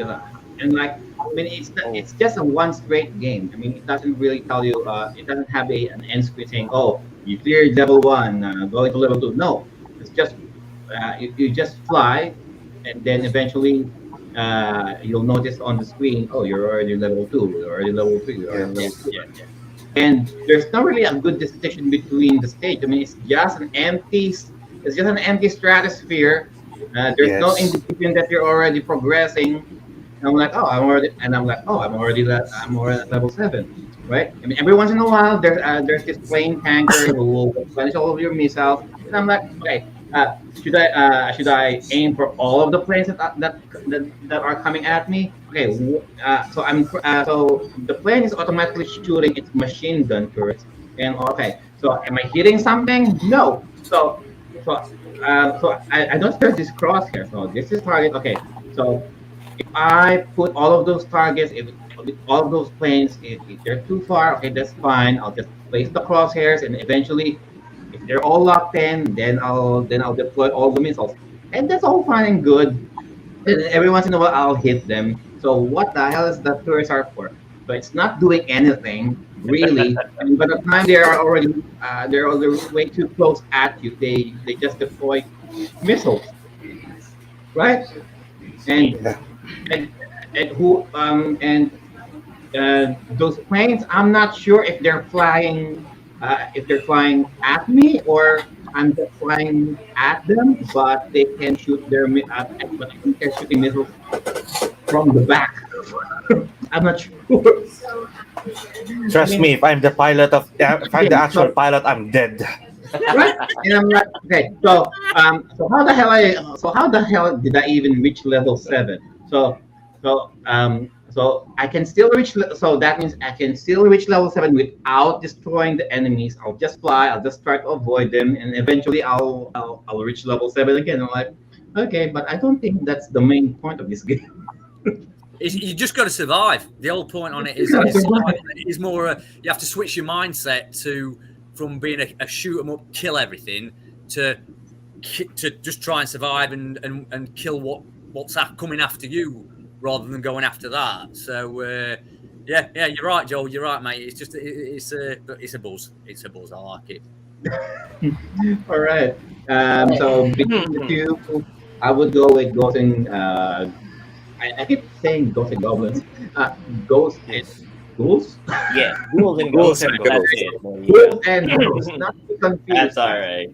All right. All right. So, I Dan. agree with I've been reading the comments. Viraj was right. The SNES version is easy. I played it as well, and the SNES version had that double jump, so it's actually easier as compared to Really easy, really easy. Sega port. Yeah. So I remember I Nintendo played it child in. friendly. Very child friendly Nintendo. Very child I mean, friendly. Yes. I'm not You're dissing. learning I'm not now, dissing definitely. Afterburner. I'm not dissing Afterburner, guys. But for a first time player, there's a frustration and there's this observable criticisms about that game.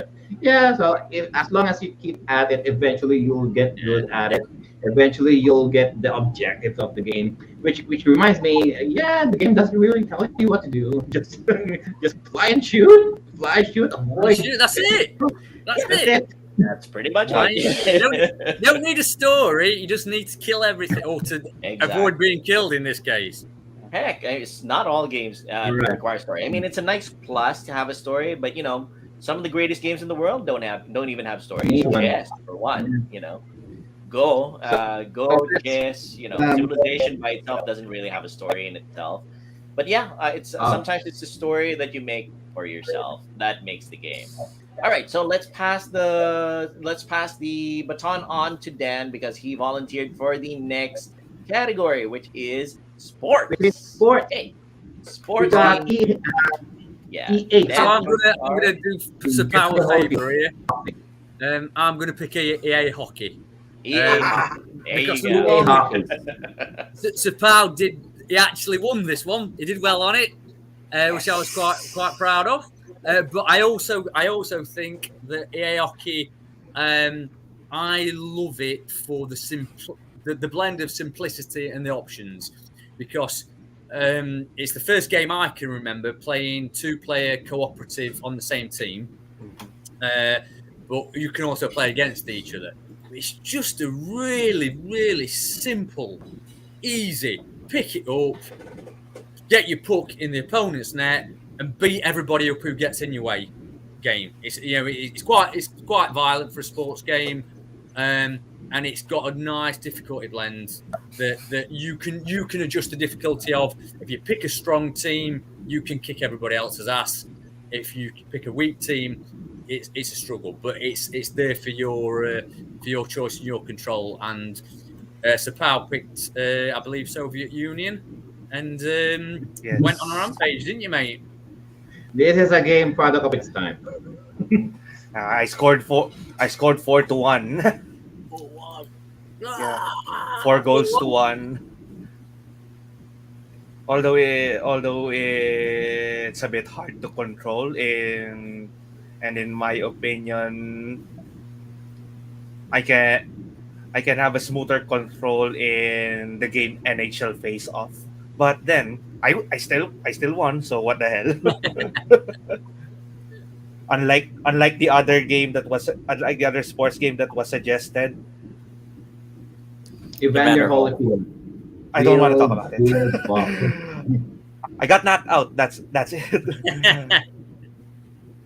and maybe because it's a wrong choice for me to challenge Holyfield himself immediately on my first Oh, you're try. joking. But So- That's weird. I mean, right there and there. Why am I facing Evander Holyfield right at the very beginning?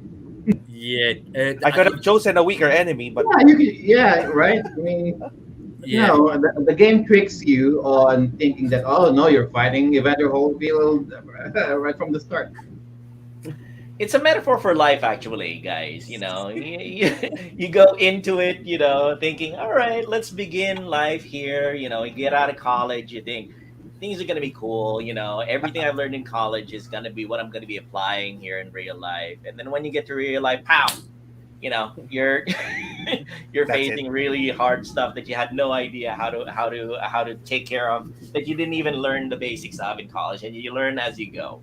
You learn in life, life isn't fair. And right off the bat, sometimes you just face Evander Holyfield. With EA Hockey, I so I played EA Hockey for the first time, and my thumbs are still cramping up. You're about to Because say I Steven. don't know.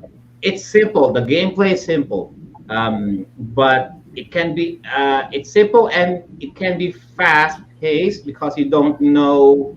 I mean, yes, there's this indicator of which player you're controlling, but if you're not really paying attention, you'll just end up looking at the screen. Okay, who am I controlling now? No, I mean, Yes. whoever has the puck, most likely it's either you're the guys in white, or you're the guy in red, depending on which country you're playing as. And if you're not really paying attention to the colors, then you might end up losing the puck yourself. And uh, controls, of course, so it's just simple. Just use the direction buttons, avoid the goons running at you, and just press C as hard as you can. Maybe you can drive the puck all across the rink, and hopefully the goalie will, most of the time the goalie will catch my pucks. But I was able to score two. For some reason, fortunately, I was able to do that. I just end up bashing the skulls of the other guys because I didn't know what the hell I was doing at first. Okay. I Uh, do I do have the same difficulty until I realize it's EA, as in it's EA EA. Sports to the Yeah, game. EA. Yeah, and knowing how EA makes their sports games, you can actually tell if it's your team or not, because even when even when your team does not have the puck, you can still see who's highlighted on your team. That's the thing. If you're not, I Yeah. mean, for first-time players, guys, you really need to pay attention. Yes. So you really need to pay attention on. There's this uh, for those if you're going to play this for the first time, this indicator like a star underneath your player that shows okay, Yeah. that's the one that you're controlling. Yes. And then every time you pass the puck, of course that indicator will change as well. You're not controlling all five guys. You're only controlling one. So they can either go. It's either you're the one having the puck, and then they'll run all across the other on the other side of the ring, pass them the puck, and then all of a sudden you're going to be controlling them. Then whoever shoots at the goalie and they don't catch it, then hey, you'll have a goal. And well, Or sometimes you can get a score because there's no goalkeeper. there's no It happened to goalkeeper. me. Yeah. Yeah, there was no goalkeeper. Yeah, You smash the goalkeeper out of the way, can't yeah, you? you So, have to smack the goalkeeper. boom. Hey, you don't get any penalties for that. How about you, Yes. Sir Seabird? What can you tell about either game? well, first of all, hockey games. Just to let you know, Dan, it's not exactly that popular here in the Yeah, Philippines. So it's basketball. So we play a lot of basketball, like double NBA dribble, Jam, though. NBA Jam. Yeah. He's on fire. 'Cause, I Boom, remember back in the shaka. days. I played Evander Holyfield back in the days. I remember fighting Holyfield as well, so I got knocked out. Same with Sir Pao, because it was cheap back then. So for some reason, my dad bought me an Evander Holyfield game back in the days, and we had a deal that if I finished the game, that's the time he's gonna buy me a new game. Oh, So Wow. unfortunately, I didn't Ouch. like the Evander Holyfield game, so when I booted it up, I went straight to Evander Holyfield so that I show my dad that I finished the game, so we can buy the Sonic game I wanted. Hey, this But game it is turned out basically it's been Sega's a answer to Mike Tyson's Punch Out. I mean, yeah, mhm. exactly. okay, how can we compete with this? Okay, let's just do Evander Holyfield. After a week, I still didn't finish. I still wasn't able to defeat Evander Holyfield, so You I just survived how many pretended I rounds, did. by the way? You sound You survived. traumatized, Seabird. What's that? It's What's also that? it's also possibly because of the fact that, like Joe says, Filipinos kind of really got into Mike Tyson's Punch Out. Punch Out. So That's we right. That's really right. got so we really got into the pattern thing where you would figure out the outlandish patterns of your opponent, and then you would And it's execute a different. special move. So in The Punch Out, layout is there's no different because in Punch Out you are it's overhead with and you don't have that option to it's choose. just you're just side by side facing Yeah. each other. And I was able to last 3 rounds with Evander Holyfield for the first time. I'm just mashing buttons, but I didn't fell down like a pussy. I didn't I Hey, didn't make it hey! easy. Easy. I didn't make it easy for Evander Holyfield to keep my ass. I was able to pull some punches here and there. I was able to pull up some uppercuts and some gut punches. And I'm looking at there's these two indicators. There's this health indicator and there's this heads at the bottom center, and I'm looking at, okay, so he's draining my life with every punches that he makes, and then but I can see on the head meter that his shadow on his head is starting to get a little bit bigger than Discolored. mine. And I'm like, okay, so what that so I'm losing health, but I'm gaining more traction on that meter, so I'm not sure which is which. And then after the third round, the referee declared Holyfield winner. Okay, that's fine. But what's memorable to that game that I played for the first time, Evander Holyfield, is the round girl. She's Yeah, walking like this that's it. with jiggle physics, everyone. I'm like, yeah, at least I'm getting something. Yeah. Jiggling. Nice over there. I skipped that. Children are watching my Not stream. bad, okay. At least I'm getting something. Anyway, continue. I skipped Alright. that. Children are watching my stream. I cannot let them show that. Nah, if you don't pay, if you don't point at it way too much, it's okay. Yeah, fourth graders, my former students to be specific. Don't worry, these are the facts of life that they learn eventually. So Yeah, they will learn. Yeah. The- But I guess it's not the right time. It's not the right time, of course. It's not the right time for the kids in the chats or who are viewing right It's now. now. It's not now. When? Yeah, It's not here. Where? Goodness. that is true. That is very It's true. not. It's not you. Who? All right. Moving on. So we We got just racing. sports, racing, a racing category now. Road Okay. Rash 2 or Super Monaco GP. All right, Sir Pao. let's give it to Sir Pao, considering the fact that he's the resident guinea pig for Sega Genesis Mega Drive game. Which do you prefer more? Road Rash or Super Monaco Even GP?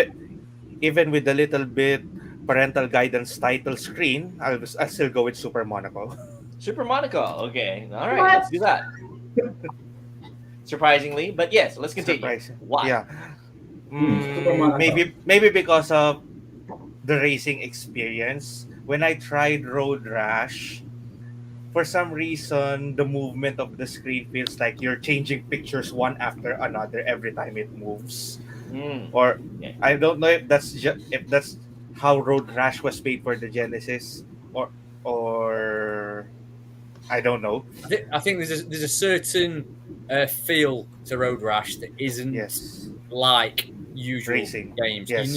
You need it's another game that you will get it, but I think it's one of those that you've got to play it at least 3 or 4 times before it starts to click. Whereas Super Monaco is pretty straightforward. Although for both racing games, you can lose even you can lose not just by being in last place or whatever place that is required for you to lose. You can lose by being wrecked in Road Rash or have your vehicle destroyed in Super Monaco. Mm. All right. Still, still on how I played it, Super Monaco seems smoother, so I went for it. Yeah. I do agree with that respect. The thing about the Road Rash series in general, until it hit even during the PlayStation era, the animation was slightly jerky. Yeah. So the feel of it was not as smooth as the Super Monaco GP game. Other games really nailed the smoothness of the animation, so it didn't feel you were not prone to vertigo with playing it because the transitions from one frame to another in terms of action is seamless, well, Yeah. smooth anyway. Whereas with the Road Rage series, it wasn't as smooth. There was a slight jerkiness to the game. Maybe that's what Sir Pao was noticing. Maybe that was Yeah, what he was kind of it is. feeling It is as he played exactly. through it. And also because of the fact, possibly because of the fact that the racing aspect appealed to Sir Pao on this one. With Road Rash, or sorry, Road Rage, Road if I Rash. remember correctly, Road Rash, the Road Rash series, the racing aspect tends to take a secondary place to smashing somebody else's Yeah. brains in while Yeah. you run beside them. So You've, that's just my personal opinion. I think How that's about you, Dan? perfect. What do you think? Yeah, sorry, mate. I think you've just said it perfectly there. I think one of the reasons I actually put Road Rash on there was because it's I won't say as much, but it's nearly as much a beat 'em up as it is a racing game, and it's very unique in that respect. There's not that many. That many games of that era that are quite as brutal. The Street Racer. Has he put Street Racer up? I can't say. Oh, BC Racer. Sorry, mate. It's the same as Road Rash. So Yeah. it's like a beat 'em up racing game, but the setting is um, a caveman style Yeah. of And gameplay. But anyway, and don't get me wrong, I still love the idea of beating your opponents just to get an advantage. Yeah. yeah. It's just too bad that's illegal here. Hey, it's illegal in the Philippines, but it happens. Yeah, it usually happens. It still Oh, yeah, usually happens. but I used to be a big fan of Ayrton Senna until he's dead in 1994, and it's actually the game was actually inspired by Ayrton Senna, Super Monaco GP. I'm referring to Super Monaco GP. So Ayrton Senna was very popular back in the days on the Formula One, and this is where the game was developed for him, and that's the reason why there's his name attached to it. So I played a lot of Super Monaco because back in the days, Road Rash it was fun, but if you want to get a feel of a real racing game, Monaco is the best option for me. Yes. If you guys are just into racing in general, yeah, sure, go with Super Monaco. All right, Yes. Formula One, straight up racing, first person view. Unfortunately, you cannot change it to a third person view Oh, that um, sucks. of it, but it will train your eyes to move fast. All right, there's a manual setting and there's an automatic setting. Whichever you Yeah. prefer. For beginners, I would say try the automatic setting. Okay, it's a lot easier to have. It's a lot easier to control your cars with that. It can be a little bit tricky using a manual with a manual stick, But but still, no. That the handling of well, this is Formula One, so it might be a little bit strange. You might feel like there's some lag controlling your cars every now and then. But hey, this is the best. This is the best uh, Formula One game that Sega could offer back in the mid 90s. That being said, if you are straight up into racing but you want to have a little bit of fun, then go with Road Rash 2. Yeah. Road Rash 2, right? So if other bikers will not kick your ass, road will kick your ass. Right? everything else in the world will kick your ass. Like you're moving too fast, and then you notice the incoming cars, incoming trees, incoming telephone poles. You will be sending flying like hilarious and I was laughing my ass off like for playing playing Road Rash 2 for the first time. I'm like, it's not the punches that made it funny. It's how you are. It's like how you are being flown all like 5 miles away. I mean, you can even reach the. I mean, you can even finish. What you can practically cross the finish line flying after hitting a car, rather than it It's would be true. faster for you to hit a car and then send your ass flying all the way to the finish line rather than just using your bike because Hey, it's some would say that's a funny. winning strategy. And I'm like, oh, when I crashed for the first time, I'm like, oh shit, and I'm like, there ain't no way you're still alive, buddy. I mean, despite of the helmet, uh, I was sent flying 5 miles up ahead. I'm like roll, and the animation is funny because you can practically see him flying like this, rolling over to the ground, and and just and he's a little bit dizzy after I don't know, maybe suffering concussions or like level 10 concussions there, and it's just okay. I'll just run it off. Then you run, and it's not like you're automatically being teleported uh, Like, to your bike. No, he needs to. So your player needs to shake he off the needs to hoof it. cobwebs, and then he needs to run all the way back to where you crash your bike. And the bike itself has its own health bar. So it's not like you can just crash your bike all the time. No, if you crash 3, 4 times, then if you're pay attention to your health bar, that your bike's health bar. I mean, the guy doesn't have a health bar for some reason. Your bike does, despite the Mm. fact that you're being thrown all over, being punched at by the other bikers. You don't have a health bar. Your bike has a health bar, and if you crash your bike frequent times, and then it's blinking red. Oh, I'd say don't bother running across the field and get your bike because that bike will explode, and that's a game over. And funny thing, and I'm like, okay, there's two paramedics coming in, and I'm like, uh, is this a gag? Okay, they're not coming for me, aren't they? No, no, no. They put the bike on the stretcher rather than you. Ah, It's a funny game It for is. first Yeah. time players. I'd say for shits and giggles, I say try Road Rash, but straight up racing, hey, Super Monaco all the way. Yeah. Super Monaco, Good yes. summary, mate. Tell me if my rant is wrong. No, I think that's a great summary. I think that's a really good summary, mate. And half the enjoyment of Road Rash is that daftness.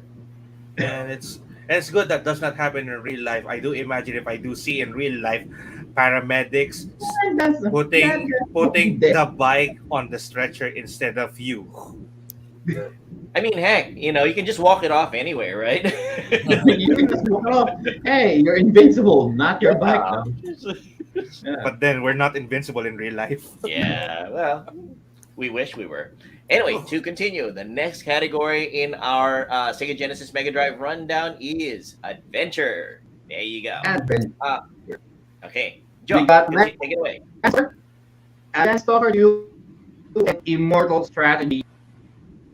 The Last Summer or the Immortal. Immortal There you and go. Dance Stalker. Yeah.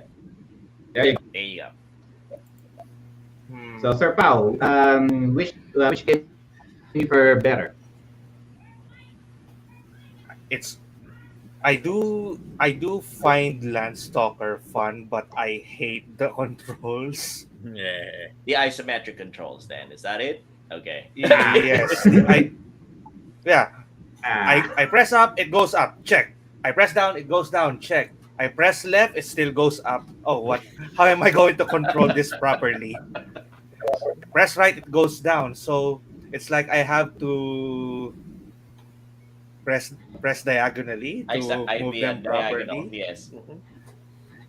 It's not like some isometric view games that I know, because some isometric view games that I played, well, Immortal for instance, it still follows the direction where you press the where you press it, unlike here in Landstalker. But when it comes to playability, the gameplay itself, Lands it's still Landstalker. Immortal seems a bit like Slow, slow as how the fuck. frames in slow, like how the frames in Road Rash move, and when you fight a monster in Immortal, that's another thing. It's the Immortal combat system is not really an action combat system. It's more Yes. a cross between turn-based combat and Uh-huh. action combat. And Yeah. again, it's something you need to get a bit used to. You need to get into Some the would nice. argue. Yes. That the combat system in the Immortal is more akin to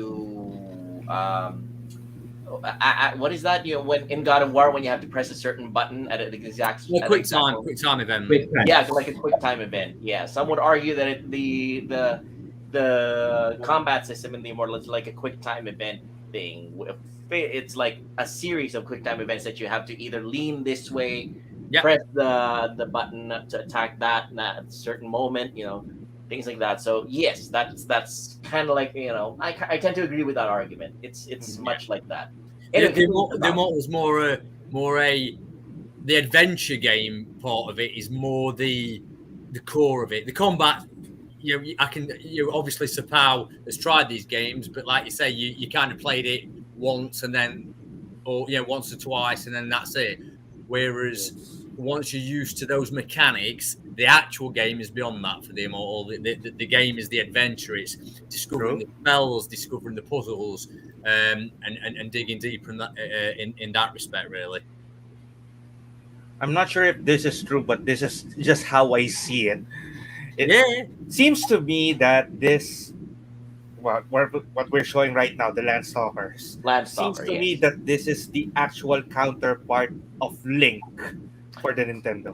Some would argue, yes, that it's like the Sega Genesis answer to Link from Legend of Zelda. It does look like Link in a bit. you've definitely been influenced without a doubt. I'd probably say the nearest to the Legend of Zelda would be a game called Crusader of Senti. Crusader of Senti, yes. So there you go. Oh, there are a lot of Legend of Zelda Clones. clones, Yes. apparently. Yeah. Mm. But Landstalkers, I think you're right. Again, with the controls, it's a bit awkward. But I also think that that's one that a lot of people will really enjoy when they get into it. It's one of the Yes. it's a pretty easy game, and it's got a nice blend of adventure, RPG, and action elements. And at least here you can jump, unlike in the 16-bit Zelda games, Link cannot even jump. Yeah. It's not. I don't think it's not as puzzle heavy as your Zelda games. Yes. It's more action orientated, really. True. So yeah. So for me, I will go with Landstalkers. The Immortal's the hardest game that I put on there, without a doubt. Yes. Without a doubt at all. But it's one of them that if you like that deep wizard,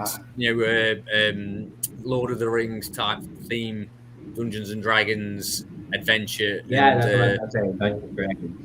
Yeah, if you like that type of thing and you want a real good challenge, it's a fantastic game. Yes. I will give it. I'll give it to them between Landstalker and the Immortal. They did try using an isometric environment just to perpetuate the illusion of 3D. Yeah. And for its time, it's quite refreshing from going 2D and at least semi 3D in effect. when I played Landstalker for the first time, yeah, the controls will throw you off for the Yeah. right off the bat. They will throw you off. But there are, I think there's a hack of it. For those who there's for those you guys who are fan of emulation and you want to try Landstalker, there's this hack that they fix the controls. Up is up, down is down, left is left, right is right. But if you're going to look at the screen, so we're showing you Landstalker now. Uh, so you need to press diagonally just for him to go around places. So it all depends on perspective. So if he's facing in a certain way, you need to press a diagonal button certain way. So if he's facing northwest, then you need to press the diagonal button pressing northwest, something like that. You know, um, more of a dungeon crawling Landstalker actually. Well, kind of the same thing with the Immortal anyway. Uh, with the Immortal, with the battle system with the Immortal, I don't know what the hell is going on. I feel okay. Okay, fine. So, I'm mashing buttons, so I keep on jabbing, and the goblins are beating the shit out of me. And there's this health bars on the side, and I don't know which is mine. Because you would think that the left side is your health bar, but no. So because the way the game is designed, the enemies will be on the left side, and your characters on the right side. Right. But but it's a little bit confusing because if you see uh, some, I'm not sure. Correct me if I'm wrong. Um, if you see the health bar on the left gets Uh-huh. depleted, that doesn't necessarily makes you the winner. I mean, Uh, every once in a while, I'll be able to kill the goblins, fine, and I'm like, okay, how the hell did I do that? Because the health bars are not really telling me anything. So what, Because the what's, health what, bars are two. what you've got there, you've got a stamina bar and a health bar, and that's I see. where you're getting a bit confused because I did the same exact when I first played it. I remember doing exactly the same, seeing what I thought was a health bar go down and thinking, yeah, I'm doing well here, and it was a stamina bar. And I'm thinking, why aren't they dying? What's that? What's wrong? Why aren't they dying? And thinking, I'm doing all right, and I was confused like yourself, mate. So yeah, one's a stamina bar, one's a health bar, and I can see where the confusion lies there with that one. mhm. I would say for wheel traps in the basement, right? Could you at least choose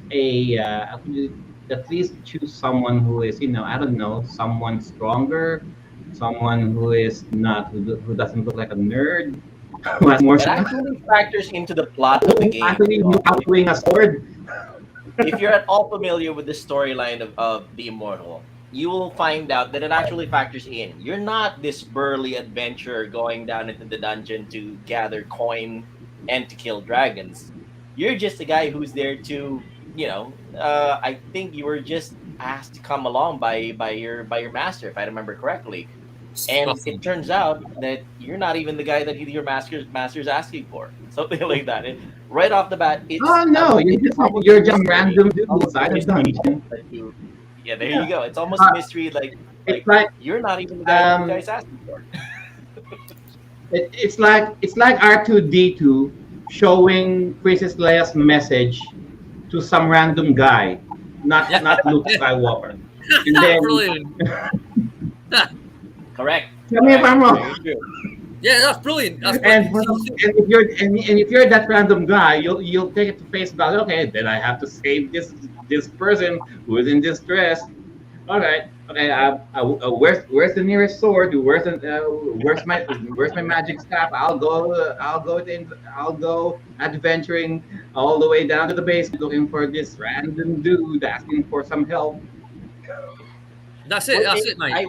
I would watch a movie like that. I would certainly watch a movie like that. where R2 just gives his message to some rando and he goes and saves the galaxy. I watched that. I mean, the guy Nothing is. everyone only hope. I think the message is for a guy called Dunrick, if I remember right. Dunrick, Yes. yeah, Dunrick. Dunrick, yeah. And And okay. that all plays out through the story, and that's one of the things I really like about it, because again, it's you're not supposedly meant to be there. You undertake this adventure, and the plot unravels even further. Which You are not even Dunrick. I mean, I'm Dunrick, the mate. message is like, okay, Dunrick, okay, and you're like, and the player is not even acknowledging his name anyway. So you would assume you're Dunrick, right? But no, there's no point in the game.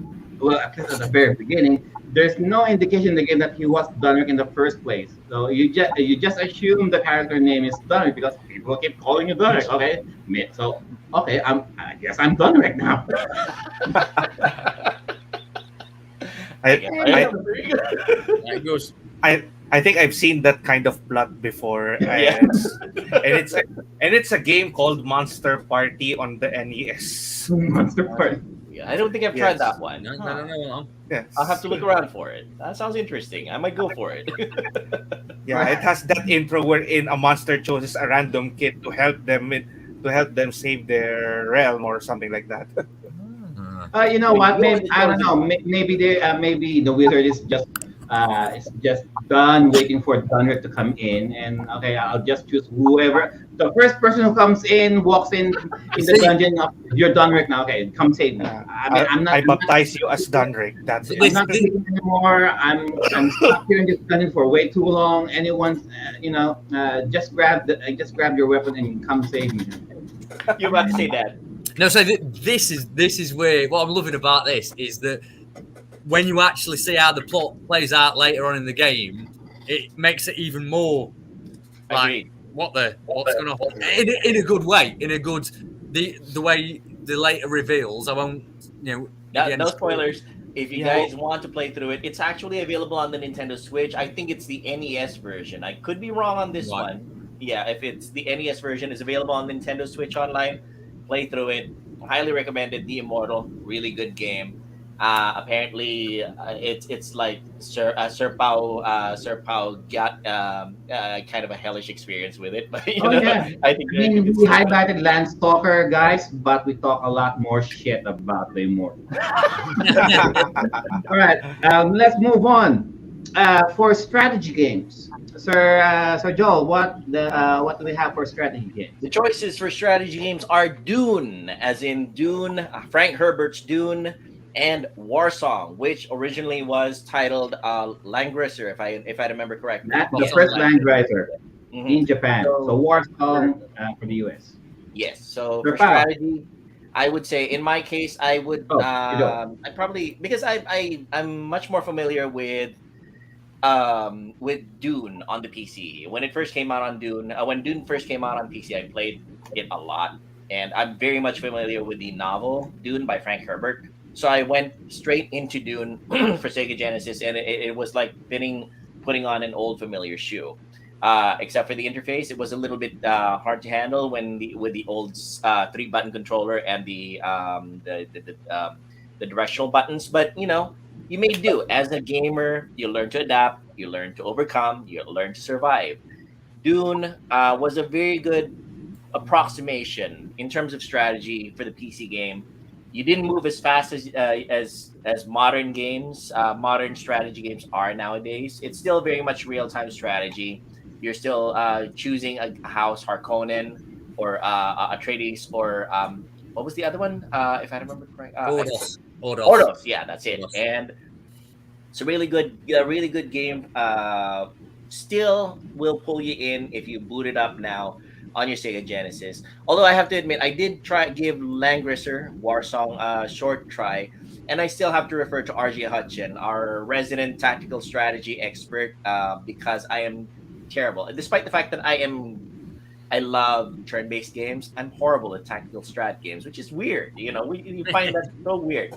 If you're a turn-based kind of guy, you'd think that you'd take to tactical strategy games like Final Fantasy and Tactics Advance, or Tactics Ogre or Langrisser War Song like a duck to water. I didn't. I got my ass was grass right from the get go. So I would say between the two, Dune was my game of choice for strategy, and it's probably because of the fact that I'm not happy with how much I lost every time I tried a tactical strat game. So back to you, Joe. Between Dune and Warsong, uh, these are the few games that I didn't play Mm.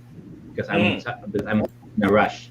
And like I mentioned, any role playing game, especially tactical role playing games, I'm going to need more time Time. Yeah, you get on it. Yeah.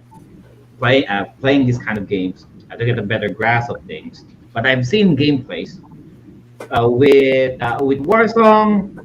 Okay, it started out with two characters. You need to choose. You need to choose two characters at first, and then they're just laid out on the map. And this is the beginning of the game, guys.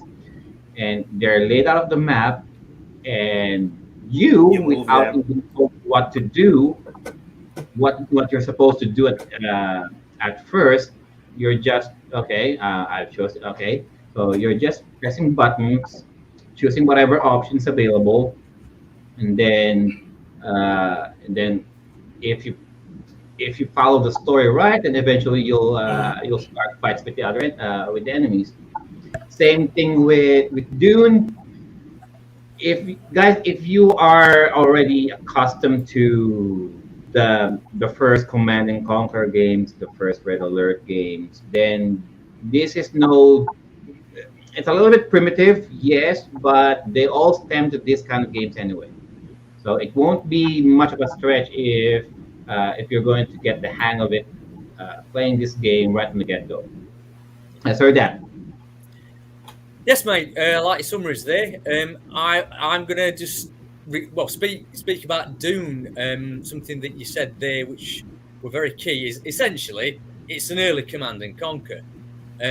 The big difference for me between this and your Command and Conquer, and it sounds like a negative, but to me it's actually a positive, is that you can't select groups of units.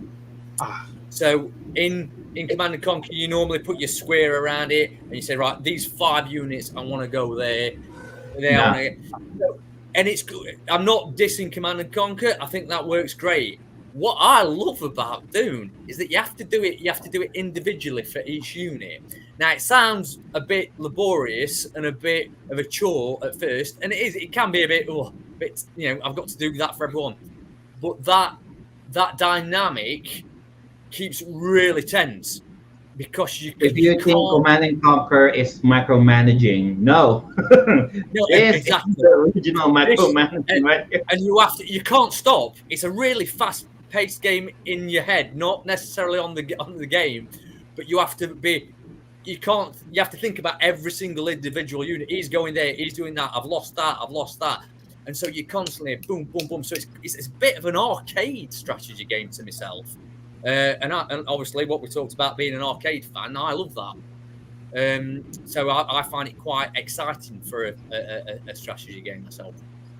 This game strikes me, Sir Dan. I think you're going to need. I think you're going to need. Well, I think the gameplay would be better if you're using an actual joystick controller rather than a D-pad controller. Yeah, I'm Or- used to it. So yeah. Moves.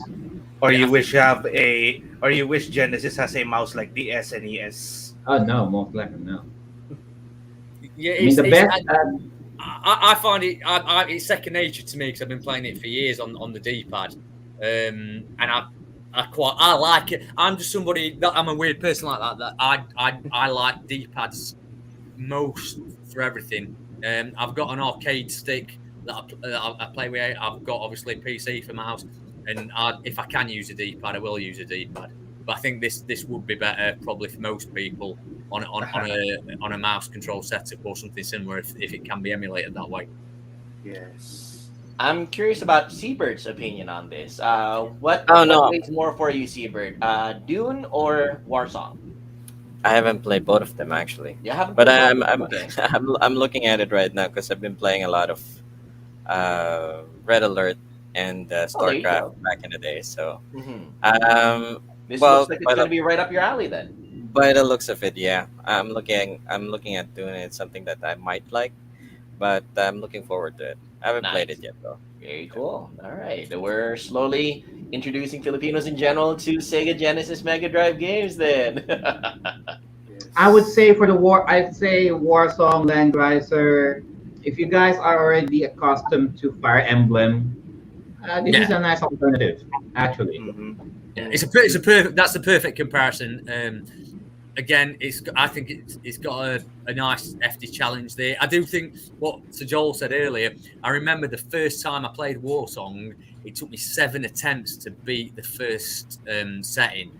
So Ah, and it's a quite a primitive looking game, but again, it's one of those that once you've got the hang of it, um, it's like Fire Emblem, and if you lose the main character, he dies permanently, and I love that. I love that if you lose a character, he's dead, he's gone. That's it. And so you can get halfway through a 20-hour playthrough and have to start it again, and I love that because I mean I feel every fight. I'm like, you're tense. I'm like, don't die, please don't die. Yeah, so Um, Dan is a fan of permadeath then, and the risk permadeath. of going to losing Because your main character then. because Okay. games like Warsong, Fire Emblem, you get to know these characters, yeah, and because with games they are virtually alive, the sense of okay, I just throw them a I don't know, just throw them something that would resurrect them and they're fine. But games like this, they treat it like they're real. yeah, yeah, If they yeah. die, they so No, good So, luck so, them. All those times so you're that's grinding, they just die. Sir Dan mentioned about playing 20 hours with the game, and you start all over again from the beginning, and Oh you look yeah. at and you look at your backlog games, and there are hundreds of them. Would you want to go and do the 20 hours again, or just one? Well, that certainly is a risk to it. I just Definitely. want I to. mean, when you go out and make the objective going through your backlog, this is like one of those games that you'll say, "Okay, I better dedicate a lot of time to this, and I better make sure to do it right." yeah. I think for me it's what emotion does it provoke, Yeah. and if tensions and emotion I really enjoy in games, that edgy, like where you shoot 'em up's hellfire and that, like, ooh, I've got to be really careful here, or my entire game's screwed. I'm not just going to lose a life, but it's all white, and it's the same with this. It's that edginess of, oh, I've got to be really We are careful. So maybe because we are so accustomed, we are so conditioned on playing these video game characters that we'll know that on the back of our on our subconscious we know they're going to be all right. They're going to reach the end eventually. But but with games with permadeath, specifically with what Final Fantasy 7. Now that's a permanent death on your ass. You didn't saw that coming. yeah, One of the characters, not to spoil you guys, but hey, now there's a permanent death there, and to some people, they haven't gotten over that permanent death. exactly. No, not that permanent death. Hey, and we're gonna get remastered. We're gonna get an HD version of that sooner or later. Oh, Anyways, So you will be able to relive your trauma in high def this in time. high def. no. And I'm gonna play that dramatic music again when that character dies. There you go. Yeah. All right. Hey, Moving on. I think we, this we, is ha- more we super. haven't. Hey, oh, we haven't done our Final Fantasy VII Advent Children review yet.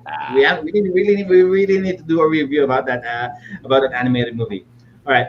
All right. So I Anything think else? this is more of Stubert's realm. I think horror. Oh, wait. He says that he needs to take care of a little something. Let's move back to let's say. All right. The two of you, Sir Pao, Dan. Uh, go duke it out. Last man standing. Which one of you is going to take on the next topic, which is horror games, either Castlevania For Bloodlines war. or Undead Line Unusual. No, Undead Line. Sorry about that. You fancy Castlevania, pal? Yeah, I did. I Yeah. tried, and yeah, for someone who has played a Castlevania game before, specifically the most popular Symphony of the Night, I'm used to how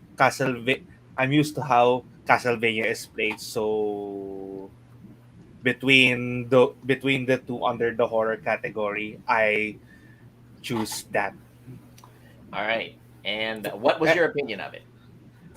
hmm.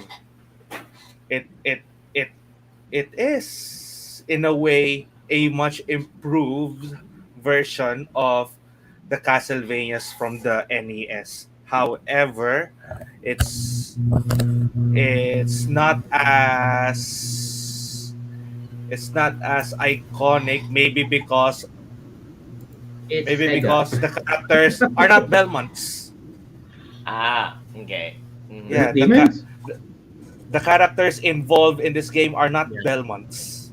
That's the months. Yeah, that's true. Yeah, Eric, you got Eric Lacord, who you're seeing here now, Yes. and then you've got John Morris. Yes. So that for me is actually that's one of the game's strengths. This is my favourite Castlevania game. I love Symphony of the Night.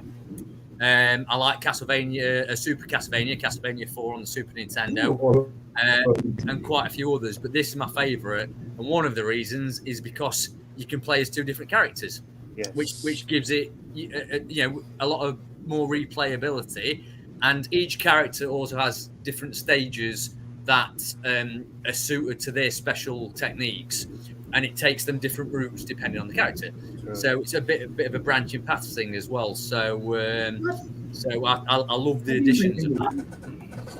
and I and I thought SOTN was the first CV game that's not a Belmont. This was it. It was Bloodlines. And Bloodlines happened to be one of the most expensive and rarest game on Sega. Yeah. Oh, wow. Unfortunately, yeah. And good thing we have developers like Limited Run. Mm, Nice. That nice. we are I got hold of the Castlevania collection, Nice. and Yeah. that's right. So this is where this includes the classics from the NES version, includes the Bloodlines and some other versions. So Castlevania 1, 2, 3. So I'm interested in that one, Siebert. How many games all in all does it have? I believe six, if I'm not mistaken, six or Six. seven. That's a really good value. That's a really good value. It's it's still sealed, so Mm. I'm thinking of unboxing it or something. But it's a limited run. I just got it Yeah. recently. You can So save it. And limited then, run. It takes a year for the games to get in. So I'm looking forward for the other one. There's another port that I pre-ordered as well on limited run. It's a Castlevania Requiem. So that port on Rondo of Blood that includes Rondo of Blood and Symphony of the Night. So yeah, okay. Castlevania Bloodlines is one of the best games on the Sega. Unfortunately, it's one of the rarest as well. So this playing Bloodlines is one of the reason to get Sega.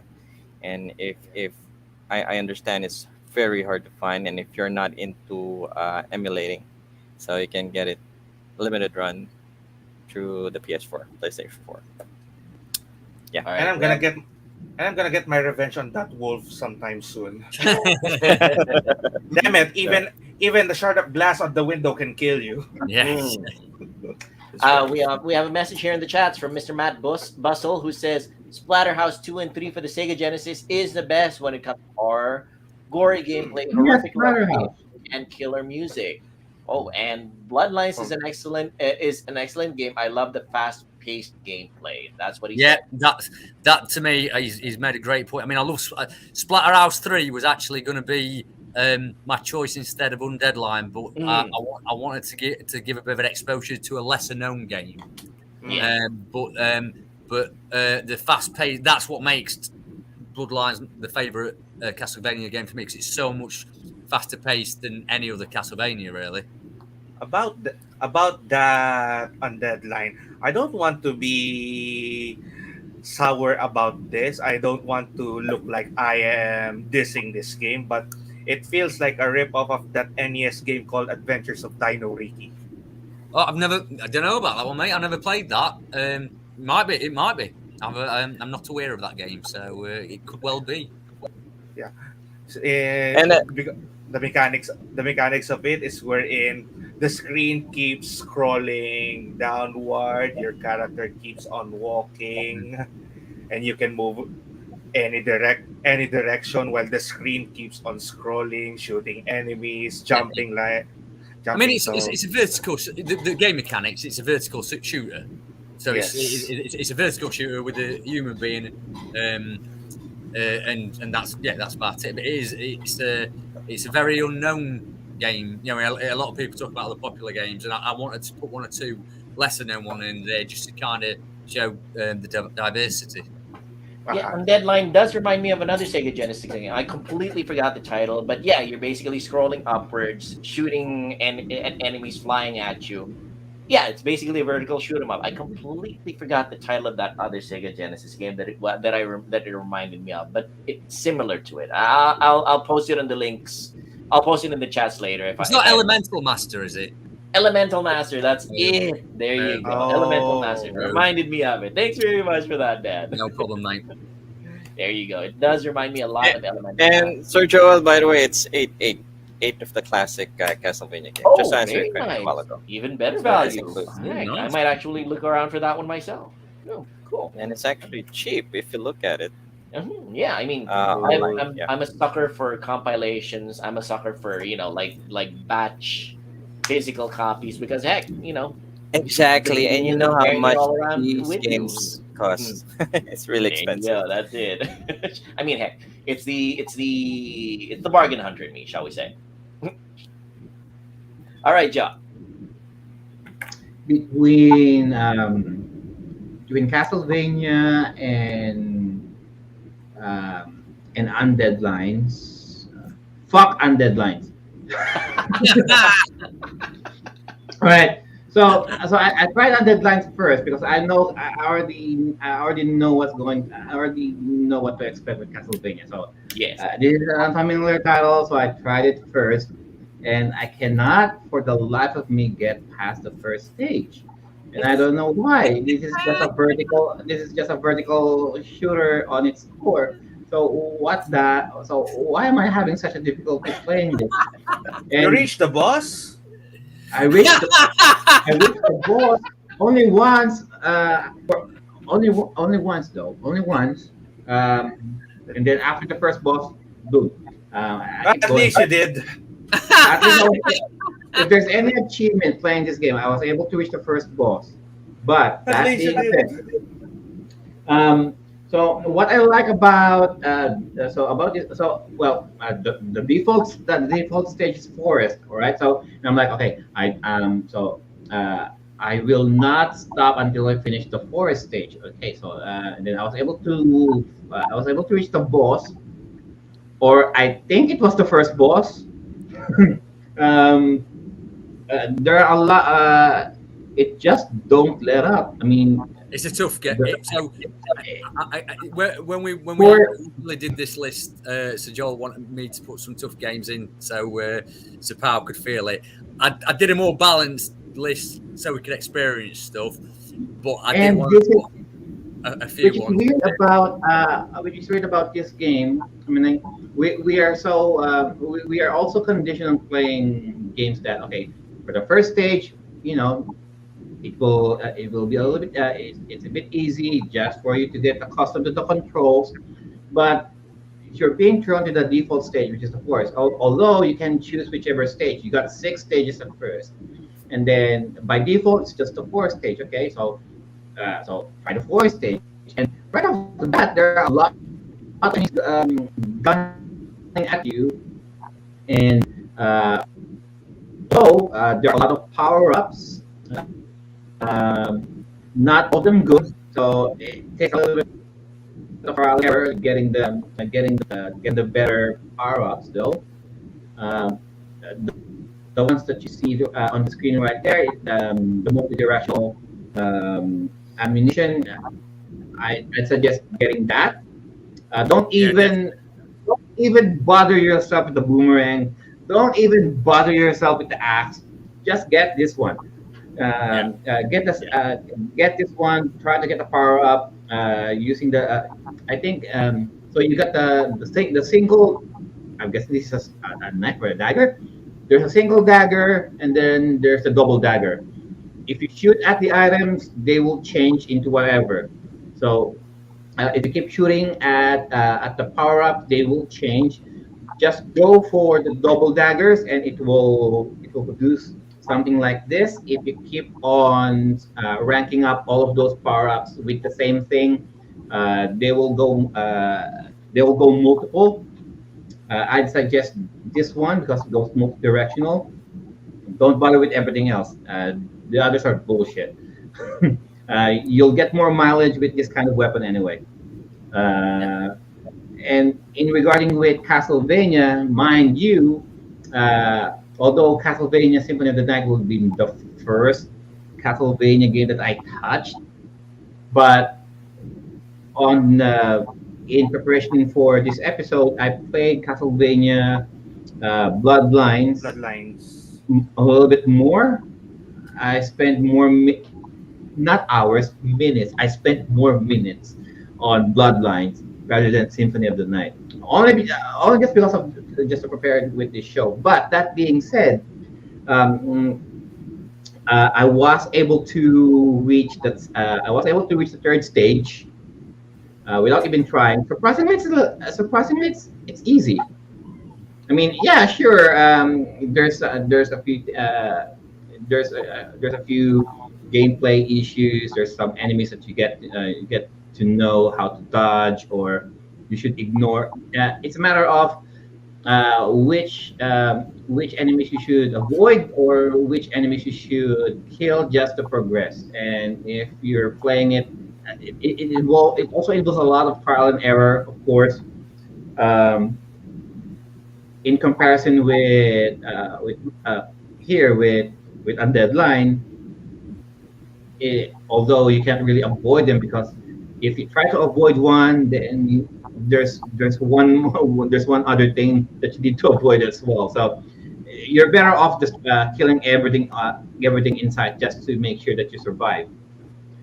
In Bloodlines, you'll advance towards the stage, especially for speedrunners. I can see why this is a favorite amongst Sega fans. And to be honest, it's kind of weird seeing a Castlevania game on a Sega platform. It just feels surreal. It's like playing Mega Man on Sega as well. Although there's a Mega Man on Sega, There is, yes. but Mega Man belonged to Nintendo at first. It, it just feels weird playing it on a Sega platform. Yeah, All right. that's all I can say about those two games. That's fine. Yeah, the lady was kind of attractive anyway. So yeah, we all lost this track there, didn't we? Yeah. all right, and we come to the final category that Dan gave to us, which we will be choosing between. We have the unusual, which is the choice of Echo 2, The Tides of Time, or Devil's Crush, or as is known in the United States, it's called Dragon's Fury. So I would say let's go for somebody. Let's Ain't no relation with any dragons at all. All right, let's do Sir Pao since he is our since he is the in local terms bagong salta when it comes to Sega Genesis games. Bagong salta in translation means the newbie, the newbie. Sega Genesis newbie. All right, Sir Pao, your choice. Echo 2, or Devil's Crush slash Dragon's Fury. Since I'm someone who at some point in my life want to find peace in playing video games, then instead of playing a pinball pinball like pinball that looks like hell, Yes. I'd go, I'd go with the dolphin. I thought you'd say, hey, I thought you'd say, hey, since I wanted something relaxing, let's go through hell. Continue, Sir Bob. So even though even though you have this feeling when you start playing Echo 2, that we're in, like, no intros, it you just start over that sudden, go go through go through under the sea, explore, go somewhere here, somewhere there, and like that. um I find Echo 2 much relaxing than Devil Crush. Actually, Echo the Dolphin is a really difficult game, to be honest. Yeah. It's not relaxing if you play it all. If you play it Seriously. more, yeah, it's not exactly Sonic type of game that you can breeze through and just play it. No, Yeah. and the puzzles are hard. There are certain mechanics that you need to figure out with Echo, but graphics wise, it's good, and but gameplay wise, it's difficult. For me, personally, I find it difficult to play Echo 2. So Yeah, I pinball did. games, I play pinball games. Sega, what was that Sonic game? Pinball. But there's a Sonic pinball game I play a lot. Devil Sonic Crash. It's Spinball. something Sonic yeah, there you Spinball. go. Yeah, that's it. That's a good Sonic one. Spinball. Mhm. So I'm looking forward to play Devil Crash. So I'm pretty sure it's something that we How about you, can Dan? try out. Yeah, I mean, I love both games. Echo, I think Siebert's correct about it's. To me, it's actually thinking about it is the original Echo is more of a survival horror game than anything. That's Really, it really is. Yeah, In a way, yes. because it's you It's hard. it's got a horror vibe to it, and the later stages, mate, are quite nightmarish. You're taking on alien. Well, I'm not going to spoil the plot, but the story of Echo One's genius. Yes. Absolute genius, and it carries on in Echo 2. The reason I put Echo 2 is because it's an easier game to get into, and it's got more it's more forgiving and there's less physics puzzles. What Siebert's talking about with the difficulty, the first Echo, there's a lot of physics puzzles that can drag it down. The Mhm. second Echo, it's the physics puzzles are still there, but they're more spread out and balanced out with other gameplay, and it makes for a more fun experience, really. But Devil Crash, I love. Devil Crash, I think, is an absolute genius. Pinball, Satan, I mean, Devil. What a matchup! It's just fun, and you can actually finish Devil Crash. Devil Crash has you rack up enough points. You're given the main table, which has 3 levels to it, but then you've got 6 bonus stages. And when you've racked up enough points, you take on the big boss and you actually finish the game. So it's both of them I play a lot. I'll be honest, I've probably spent more time on Devil Crash myself. I just really love what they're doing. I think the artwork on Devil Crash is phenomenal, absolutely phenomenal. Yeah. All right. So in my case, I went in the completely opposite direction that Sir Pao went. He went relaxing. I went, I went wherever Devil's Crash is situated. I have to admit, I'm a sucker. It's a guilty pleasure for me for pinball games. Pinball games are a guilty pleasure for me. I like this one, Devil's Crash. The most recent game that came out, I think it's a spiritual sequel to it called Demon's Tilt. It just came out on the Nintendo Switch and it went free on Epic Game Store. If you guys are at all interested, you might want to pick that one up over there. I also like the pinball games. Even the sucky ones, like Mario Pinball Advance, or or yeah, or like Oh, sorry. Sorry. somebody's. That's fine. That's fine. Or the Pro Pinball series on PlayStation One. So in my case, Devil's Crash or Dragon's Fury is my choice for the unusual.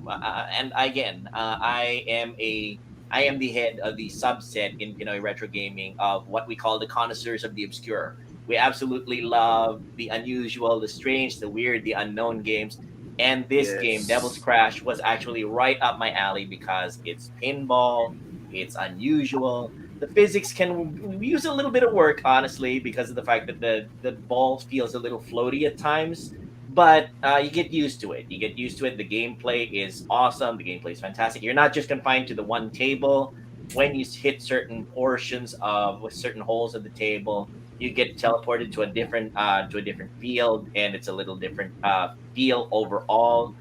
Honestly, it is quite unusual. It is quite punishing at times, but it is also a lot of fun. If you guys are at all interested in something well off the beaten path, Devil's Crush or Dragon's Fury, if I remember the US title correctly, is the game to play on the Sega Genesis Mega Drive that you want to get into, and put yourself up to a challenge, because pinball is not really a dying genre, but it is less prominent than most other game genres nowadays. If you want Yes. something a little bit different. So that's my opinion on it. Joe, on to you. For both games, Devil's Crash and Echo, the best way I can probably describe both games would be these games depend on which drugs you're in. If if you feel like a little bit mellow, then you'll enjoy Echo. If you just enjoy swimming around, Exactly. you're a little bit high, you're a little bit high, you smoke a joint, and you play the Echo. Okay, you'll just enjoy swimming around as a dolphin, free as dolphin, swimming with the fishes, jumping up and down. You know, don't pay much attention about the story or for the lack of. Doesn't even tell you what to do. Not enough instructions. You just enjoy swimming around. Hey, it's fine, right? It's Dragon. serene. Uh, what is this? The a Devil's Crash. Yes. If you're into antipsychotics, this is the game for you, What? right? So it's like you're playing a shooter game, but with pinballs.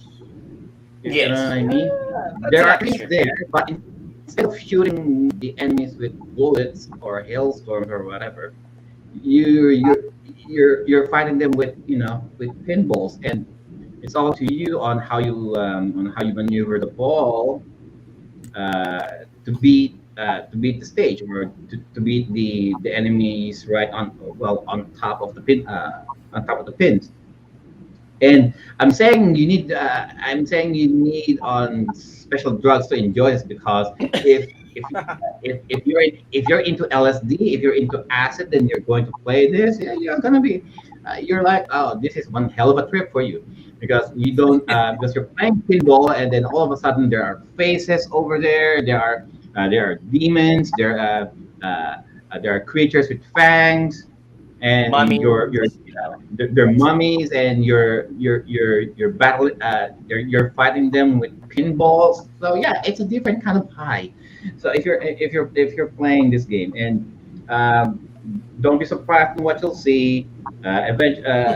Playing this game, you're gonna it's such a weird game that even though there's a high chance of probability that you'll end up losing anyway, because like Sir Joel mentioned, the ball is so flimsy, it just goes all over the place. And Yes. uh, in pinball machines, uh, the actual internals of the pinball, it's usually a little bit longer than this. it's so cramped that because the space is so cramped that it just the ball tends to go all over the place that you'll end up losing the ball. It just goes way to the gutter more often than not. Although the good thing is there some of the stages there are it has two well I think it's just a long game. If I'm going to see this on an actual pinball, pinball game, it's like the game is basically divided into two screens, up and down. So if you're playing, so at first you're going to be playing on the top of the screen, and then if you lose that ball, it goes to the bottom screen. And if you lose the ball on the second screen, then you need to try again, and then you're gonna be end up playing on the upper screen. And the game is designed like that. It's not a whole. It's not a whole. I'm not sure. I'm not sure if I'm describing it right. It's not a whole set. It just divides from up and down. You're not even going to bother scoring that much in this game. I mean, some pinballs they will judge you on what kind of score or what pins you're going to hit, like 10 points, 50 points, 100 points. No, because the objective of the game is, trying to hit the faces, trying to hit the enemies as often as possible until you'll manage to beat them. And unfortunately, there's no health bar on these enemies. You just keep on hitting them Until it's as enough. possible. Am I wrong? No, there's no health bars, No. mate. You just gotta keep going till they go down. Until Yeah. you go down. Oh, see, even the pins have places there. See.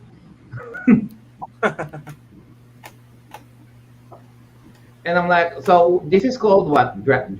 So it's devil's Devil Devil Crash. Crash.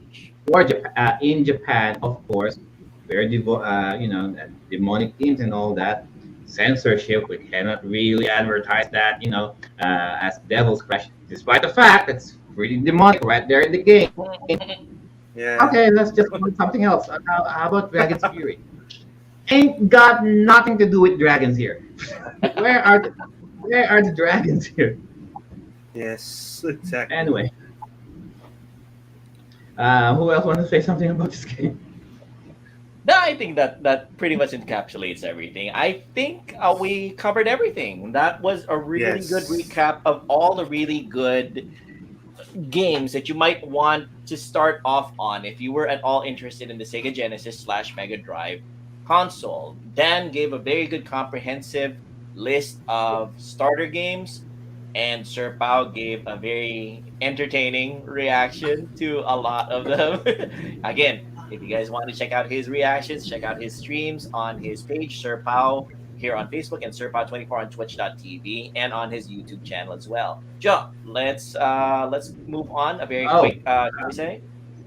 Show and tell. so we'll just give it quick to Sir Siebert because he has some few things for a quick show and tell. I'll give it Yeah, up I to just want. Sir Siebert. No, I'll just make this quick because I just want to share something that I got recently. I came.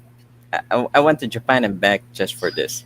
So, Oh, he just but popped anyway, on to Japan just for that, I just want to share this because back in the days, back in the 90s, we're fond of animes and one of the here in the Philippines. Just to let you know, Sir Dan, because probably one of the famous animes back in the days, back in the early 90s, is either Dragon Ball or Sailor Moon. Yeah, So, yeah. as men, we pretend not to watch Sailor Moon, but I watched it for some reason. Speak for yourself. Uh, Sailor Moon was the bomb. It's amazing. Because anyway, We're men of I got culture. We this. like Sailor Moon, but for different reasons. Oh yeah. I love it for the transformation. Continue, Siebert. Continue. Yeah, because I've been ever since I started collecting. I've been a big fan of Sega Game Gear. Why Sega Game Gear? It's because the here in the Philippines, it's really cheap to get hold of a cart I'm not sure with with there in the UK, But unfortunately, 90% of the Game Gears are all defective. It's because of Oh, the capacitors, and changing capacitor is really not exactly that difficult, but it's more like 2 dozen capacitor that you need to replace in order for it to work. So most It's Game Gears tedious nowadays, work. yeah, Hmm. that's right. But it's a nice handheld. I like it more than the Game Boy. So I've been playing a lot of Game Gear games and have a good collection of them. And one of those games that I got recently is this game, uh, the Sailor Moon Ah, Bisujo Senshi Sailor Moon game Told from you. the Game Gear. Sailor So Moon. this is S. not exactly what I'm gonna be unboxing, but I just want to mention this. So this is actually the Bisujo Senshi Sega Game Gear. Mhm. Sailor Moon So has Game Gear. it's a Sailor Moon Game Gear, yes. So these are the purple. So Does I it can use it transform? and well, let's open it then. So I'll just make this quick. So I'll just show it to you. So Yeah. so it includes a manual, Game Gear manual. It's in black and white though, and a card, a limited edition card. Again, gotta get myself one of those. Actually, I think they come in different colors, Yeah. right, Sailor Seaver? Moon chip use Chip the Moon. There you go. look That's at it. that. Nice. And yes, the Nice. Sega Nice. Game Gear Very nice. Bisuyu Shenshi. ah. Very cool. Lovely. Very nice. Very cool. Can we look up the skirt? No. That was Well, that. We can't see It's nothing. yeah, you can't see nothing. Well, yeah, and let's test it. So here's the game, and Okay. yeah, that's it for me. So All right. I just Very want to cool. show Very my nice. Very Bisuyu nice. Shen Very nice, mate. Sega Very Game nice. Gear. All right. Very cool. There's actually different colors, so it's not the because Sega released the one you mentioned, Sergio, the mini version, Oh yeah, yeah, yeah. Sega Mini, The Game Gear Micros actually. I'm gonna have to get this Game Gear Game Micro. Gear Micro, Yeah, yes. sometime in the future. Unfortunately, yeah, Game Gear Micros are released 4 different ports. The downside for Game Boy Micro is they only have I believe 4 games for each of the color. Yes, that's true. They So have fixed games per unit. So I mean, still they're nice and cute. I might get them in the future. We'll see. All right, let's they're see how it expensive. works. Yeah, that's the problem with Game Nice. Gears is that if you don't Get the screen there on that, there's mate. a there there's an improve on the LCD, and it's Yeah, I think there's retro a or mod for it, but yeah, still and all, the fact that it is working and it's very clear. Actually, Yeah. I have to say that the Ooh. screen is very clear. I play it. I play the heck out of it. You know, real men are secure in their manhood and they can play Sailor Moon games. Yeah. Real men love Sailor Moon, period. Oh yeah, real men love Sailor Moon games. Heck, even the arcade Sailor Moon game, the beat 'em up, that the missus Oh loved it. shit! That Yeah, was the a missus hit. loved it. I played it too. Heck, very nice, very nice. All right, Yeah. cool. I'll do one quick show and tell myself. Now, in preparation for this episode, I want to do Sir Dan's list justice, and so I said, okay, if I'm going to play Sega games, then I do it with an actual Mega Drive. So I went to Marketplace, I went to eBay just to find the cheapest setup I can find, and I was able to find a good deal. So I showed this to the panel a few days ago, and it arrived. Um, It's a Mega Drive 2. It's a PAL model actually, but hey, that's fine. Here in Australia, it's a PAL. And then, well, I don't have games, so and I don't have the time, and I don't have the resources to get all 22, 24 games that Sir Dan suggested. So the next best thing, I bought a Mega EverDrive. So this is a Mega EverDrive Nice. X7. It's made by some dude from Ukraine, Crits. Now, actually, I was gunning for a Mega EverDrive Pro or a Mega Mega SD.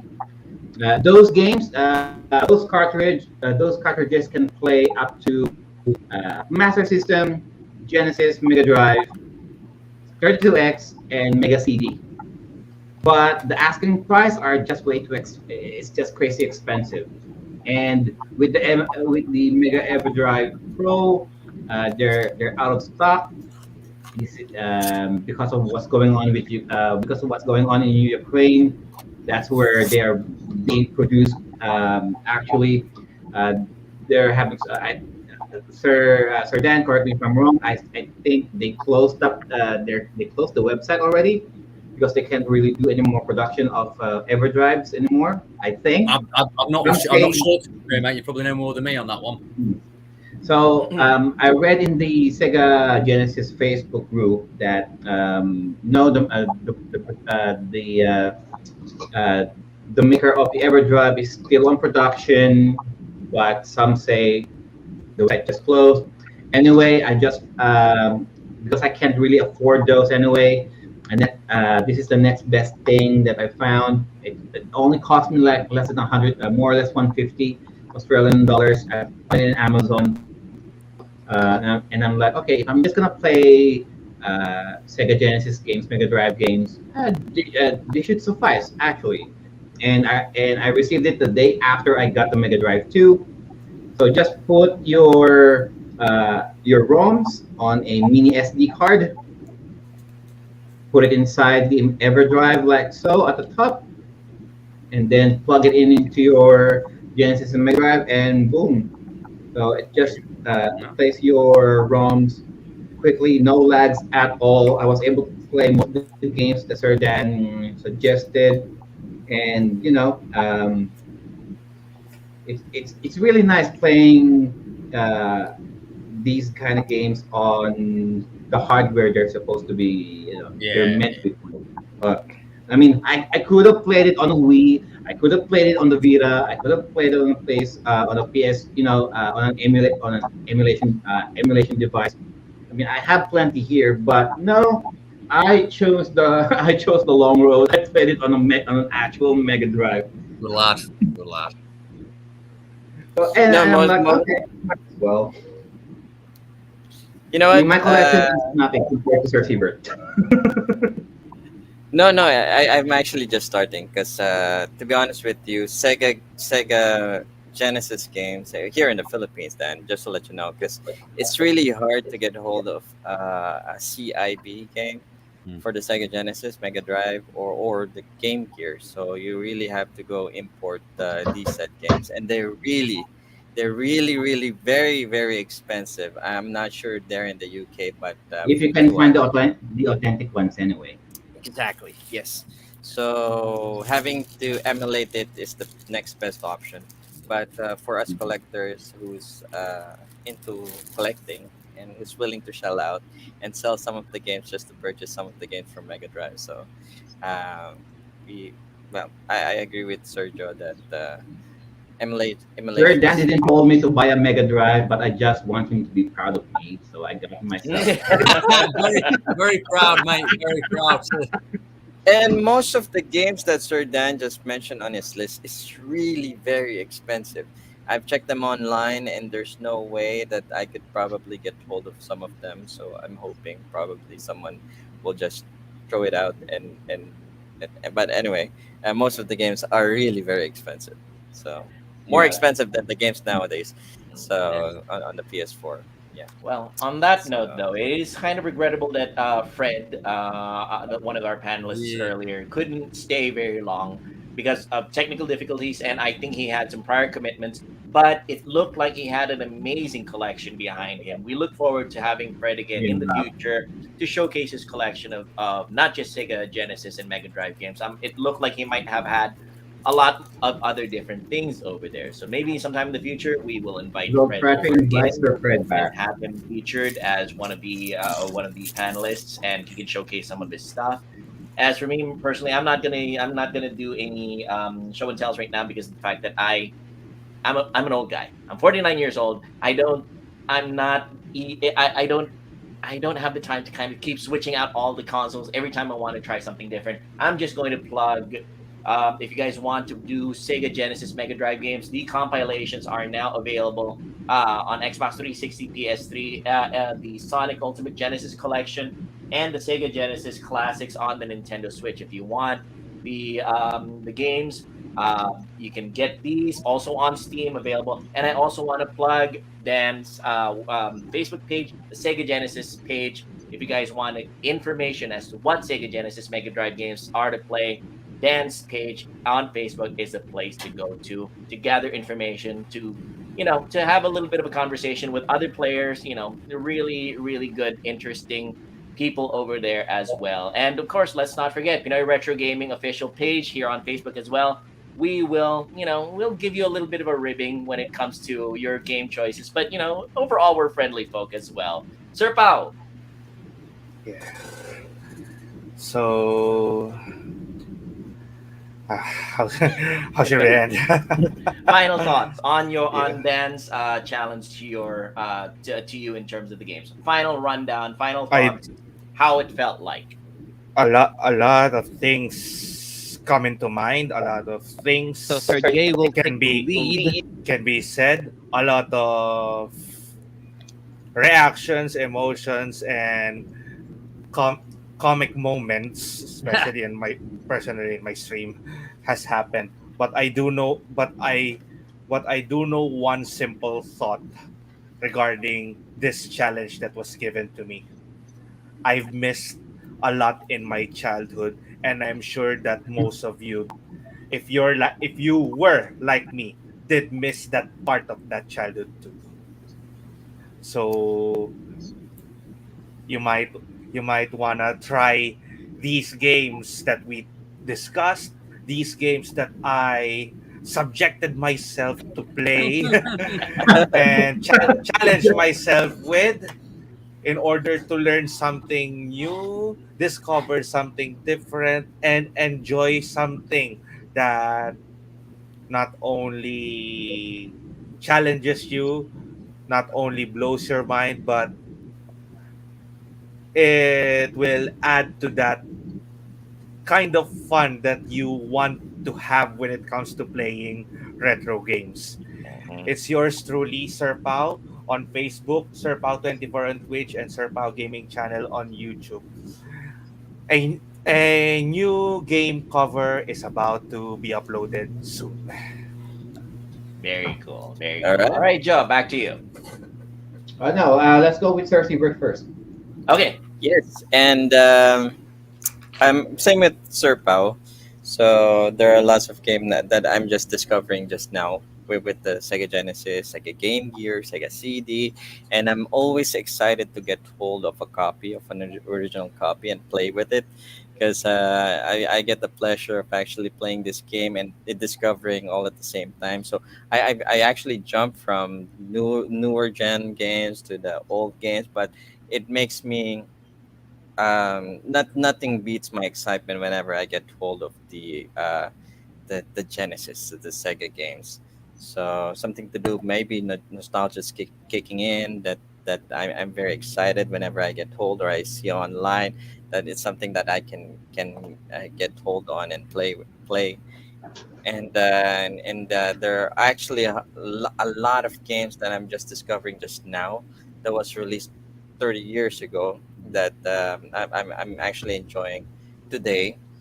And Yeah, it's Sega Genesis is one of those games that that I love, and the Sega itself, the Game Gear, and all the consoles they put out, and the games they released. And yeah, and that's it for me. And this is my Sega Game Gear, and you can reach me at PS2 Collectors Philippines. So we are one of the admins and RPG gaming group that consists of several other groups, but you can also catch us at PS2 Collectors Philippines. So I'm a big PlayStation 2 fan as well. So aside from being a Sega fan, so PlayStation, that is, so PlayStation. So if you want to catch us, join us, give us your collections, your opinions, and your share us your knowledge about a certain games. You can reach us through that group. All right, thank you guys. Nice one. All right. Thank you, Sir Seabird. How about Sir Joel? All right.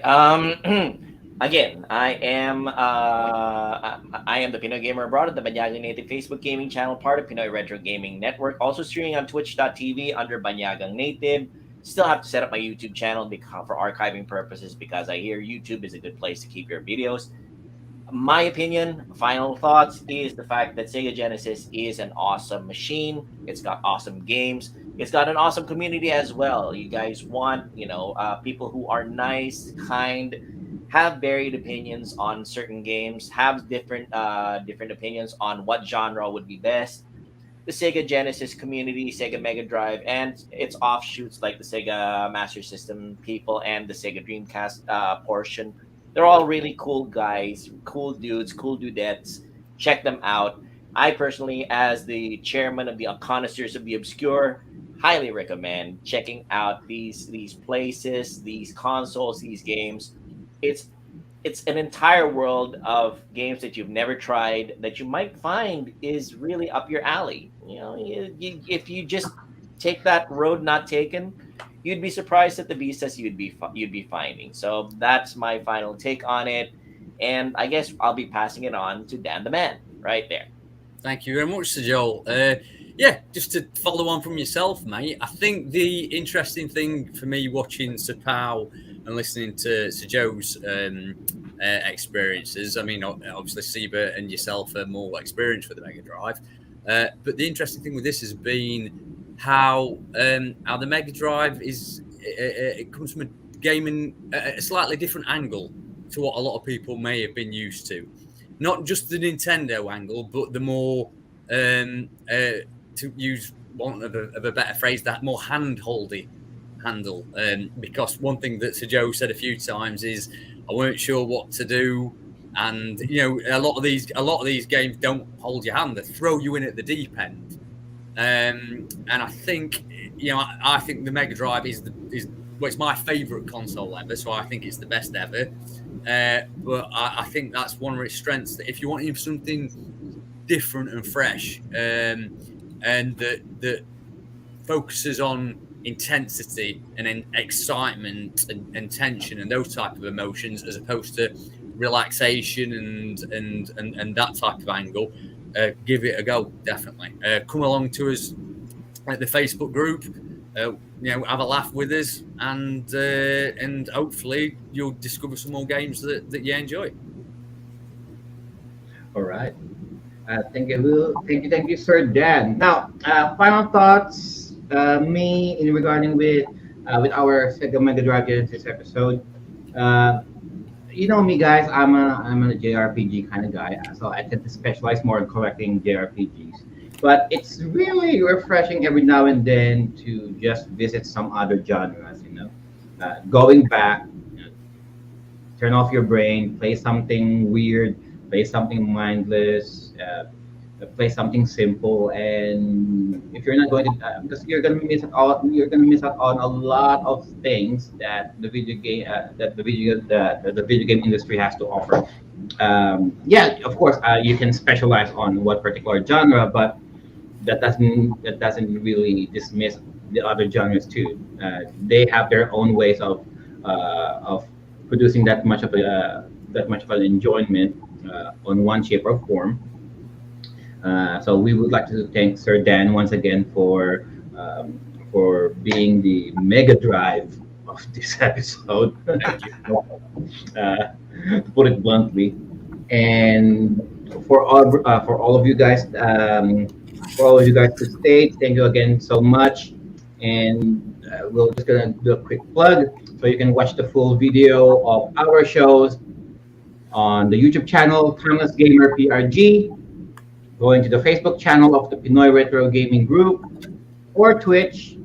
Just search for Pinoy Retro Gaming, or you can listen to the audio form of our shows by searching Timeless Gamer, available on Spotify, iTunes, Google, and Apple Podcasts. And yeah, there you get there. That's all, folks. So, and on behalf of the other crew, Sir Ray, Sir Jay, and Sir Carlo, who can't be here, hopefully they'll be able to join us. Oh, and of course, Sir Fred, um, technical issues and what have you. Hopefully, we'll be able to have it on our future shows. And as always, guys, our games and our bodies may grow out of date, but our gaming experiences will forever remain.